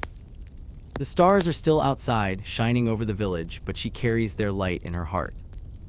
As she lies down, Beatrice thinks about the sky. It's so big, but it feels close, like a friend. The stars are her ancestors, her stories, her hopes. They make the darkness soft and safe, like a deep, cozy bed. She listens to the night sounds, the cricket, the wind, the fire, and they mix with her memory of the stars. Her eyes close and she sinks into the darkness, letting go of the day. The sky is watching and Beatrice sleeps, safe under its starry blanket. Before going to bed, Beatrice sits by the fire and eats a bowl of pottage. It's a thick, warm soup made from barley and any herbs she could find in her garden. It's not a fancy meal, but it fills her tummy and makes her feel cozy. She sips it slowly, letting the steam warm her face. Sometimes she has a small piece of bread, crusty on the outside and chewy inside. The food feels heavy in her belly, like a gentle push towards sleep. Let's join Beatrice in her small village house and learn all about her bedtime meal, how she makes it, and why it helps her rest so well. Beatrice lives in a tiny house made of mud and sticks, with a straw roof that rustles in the wind. It's just one room where she lives with her husband, her two kids, Tom and Leela, and their dog, Scruff. The fire in the middle of the room burns all day to cook food and keep the house warm. At night, it's low, just glowing embers that give a soft light. Beatrice's bed is a straw mattress on a wooden frame, lumpy but comfy enough. She shares it with her husband and they pull a heavy wool blanket over them, patched and smelling of smoke and herbs. After a long day of work, Beatrice loves sitting down to eat her pottage before climbing into bed. Pottage is Beatrice's favorite bedtime meal. It's a thick soup, kind of like a stew, that she makes in a big clay pot over the fire. The main ingredient is barley, a grain that grows in the village fields. Barley is small and round, like tiny beads, and it makes the pottage thick and filling. Beatrice keeps a sack of barley in her house, stored in a corner where it stays dry. She scoops out a handful or two, depending on how hungry everyone is. The barley goes into the pot with water and she stirs it with a wooden spoon as it cooks. The fire makes the water bubble and the barley gets soft and plump. To make the pottage taste better, Beatrice adds herbs from her garden. She grows herbs like parsley, thyme, and mint in a small patch near her house. These herbs are green and smell fresh, and they give the pottage a nice flavor. She picks a few leaves during the day, sometimes with Leela's help, and keeps them by the fire to stay dry. When she's making pottage, she crumbles the herbs into the pot. If she has an onion or a cabbage from her garden, she might chop it up and add it too. These vegetables make the pottage even thicker and more filling. Beatrice doesn't have fancy spices like we do today, so herbs and vegetables are her way of making the food yummy. Cooking pottage takes time, but Beatrice doesn't mind. She sits by the fire, stirring the pot slowly. The steam rises warm and wet, and it feels nice on her face. Her hands are rough from working all day, carrying water, weeding, and feeding her chickens, but stirring the pottage is easy. The fire crackles, and the smell of barley and herbs fills the house. Tom and Leela sit nearby, playing or talking, and her husband might be fixing a basket or just resting. The room feels cozy, like a warm hug, and the pottage is part of that feeling. When the pottage is ready, Beatrice scoops it into wooden bowls. She uses a big spoon to make sure everyone gets enough. The pottage is hot, so she blows on it to cool it down. She sips it slowly, letting the warm soup slide down her throat. It's thick and chewy because of the barley, and the herbs make it taste fresh. If she added an onion, it's a little sweet. If there's cabbage, it's soft and hearty. The pottage isn't fancy, but it fills her tummy and makes her feel full. She loves how it warms her from the inside, like a fire in her belly. Sometimes Beatrice has bread with her pottage. The bread is not soft like the bread we buy today. It's hard and crusty on the outside and chewy in the middle. She makes it herself using flour from barley or wheat. Making bread is a big job. She grinds the grain into flour with a stone, mixes it with water, and shapes it into a round loaf. Then she bakes it near the fire on a flat stone or in the embers. The bread comes out tough and it takes strong teeth to chew it, but Beatrice likes it. She tears off a small piece and dips it in the pottage. The bread soaks up the soup, making it even tastier. The bread isn't always there. Sometimes Beatrice doesn't have enough flour or the harvest was bad because of famine. Famine is when food is hard to grow and everyone in the village gets hungry. When there's no bread, Beatrice just eats pottage and that's okay. The pottage is enough to fill her tummy and make her feel ready for sleep. If there's bread, it's a special treat and she shares it with Tom and Leela. They giggle as they chew the tough crust and Beatrice smiles. She loves seeing her kids happy, even with something as simple as bread. Eating before bed is a big part of Beatrice's day. After working hard carrying heavy buckets, weeding the garden, and taking care of her animals, she's hungry. Her arms are sore, her back aches, and her legs are tired. Sitting by the fire with a bowl of pottage makes her body feel better. The warm soup soothes her like a gentle pat on the back. She sips slowly, letting the steam warm her face and hands. The fire's glow makes the room feel safe, and the smell of pottage fills the air. It's a quiet time, and Beatrice loves it. Tom and Leela eat pottage too. They sit close to Beatrice, holding their own bowls. They're careful not to spill because the pottage is hot. Tom likes to slurp his and Leela laughs when he makes a funny noise. Beatrice says, "Eat slow, Tom," but she's smiling. Her husband eats with them and sometimes he tells a story about his day in the fields. The family eats together and it feels like a special moment. Scruff the dog lies nearby, hopping for a dropped crumb. Beatrice might toss him a tiny piece of bread and he wags his tail. The pottage brings everyone together, making the house feel full of love. The pottage is heavy in Beatrice's tummy, and that's a good thing. It makes her feel full and sleepy, like her body is ready to rest. The barley is chewy and sticks to her ribs, as her mom used to say. The herbs make her feel calm, and the warmth of the soup spreads through her whole body. When she finishes her bowl, she sets it down and leans back, feeling cozy. The fire crackles and the room is warm. Her eyes get heavy, and she knows sleep is coming soon. The pottage is like a gentle nudge, pushing her toward her straw bed. Sometimes Beatrice adds something extra to the pottage if she's lucky. If her chickens lay an egg, she might crack it into the pot. The egg makes the pottage richer, like a special treat. If she has a bit of milk from Daisy the cow, she might stir it in to make the soup creamy. These extras don't happen often because eggs and milk are rare, especially during famine. But when they do, Beatrice feels happy, like she's giving her family something special. The kids love egg pottage and they eat it fast, grinning. Beatrice saves the extras for them, even if it means she gets less. The pottage isn't always the same. Some days Beatrice has lots of herbs and the soup tastes strong and green. Other days she only has a few and it's plainer. If the garden is doing well, she adds onions or cabbage. If the famine is bad, she might just have barley and water. Beatrice doesn't complain. She's thankful for whatever she has. The pottage is her way of taking care of her family, and even a simple bowl is enough to make them feel loved. She stirs the pot with care, knowing it's more than just food, it's warmth and comfort. Making pottage is part of Beatrice's nighttime routine. After a long day, she starts cooking in the late afternoon. She adds barley and water to the pot and lets it simmer while she does other chores like feeding Daisy or checking the garden. The fire keeps the pottage warm and she stirs it now and then. By evening, the soup is ready and the house smells good. Beatrice calls Tom and Leela to sit by the fire and her husband joins them. They eat slowly, talking or just listening to the fire crackle. The pottage is the last big thing they do before bed, and it makes the night feel calm. The meal is simple, but it's special to Beatrice. In her village, food is hard to come by. Famine makes crops fail and the Lord's men take a lot of what they grow. Beatrice works hard to keep her garden going, growing barley, onions, and herbs. She's careful with her food, storing it in clay pots or sacks to keep it safe. The pottage is a way to use what she has, even if it's not much. She feels proud when she fills her family's bowls, knowing she's keeping them strong. The warm soup and crusty bread are like a gift, even if they're plain. Sometimes, Beatrice tells a story while they eat. She might talk about a clever fox who tricked a wolf or a kind spirit who helped a farmer. Tom and Leela listen, their eyes big in the firelight. They love her stories and it makes the pottage taste even better. Her husband might add a part to the story, like how the fox ran through their fields. The family laughs and the house feels happy. Scruff wags his tail, hopping for a story about a dog.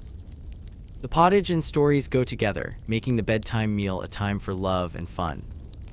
The pottage also helps Beatrice sleep. The heavy feeling in her tummy makes her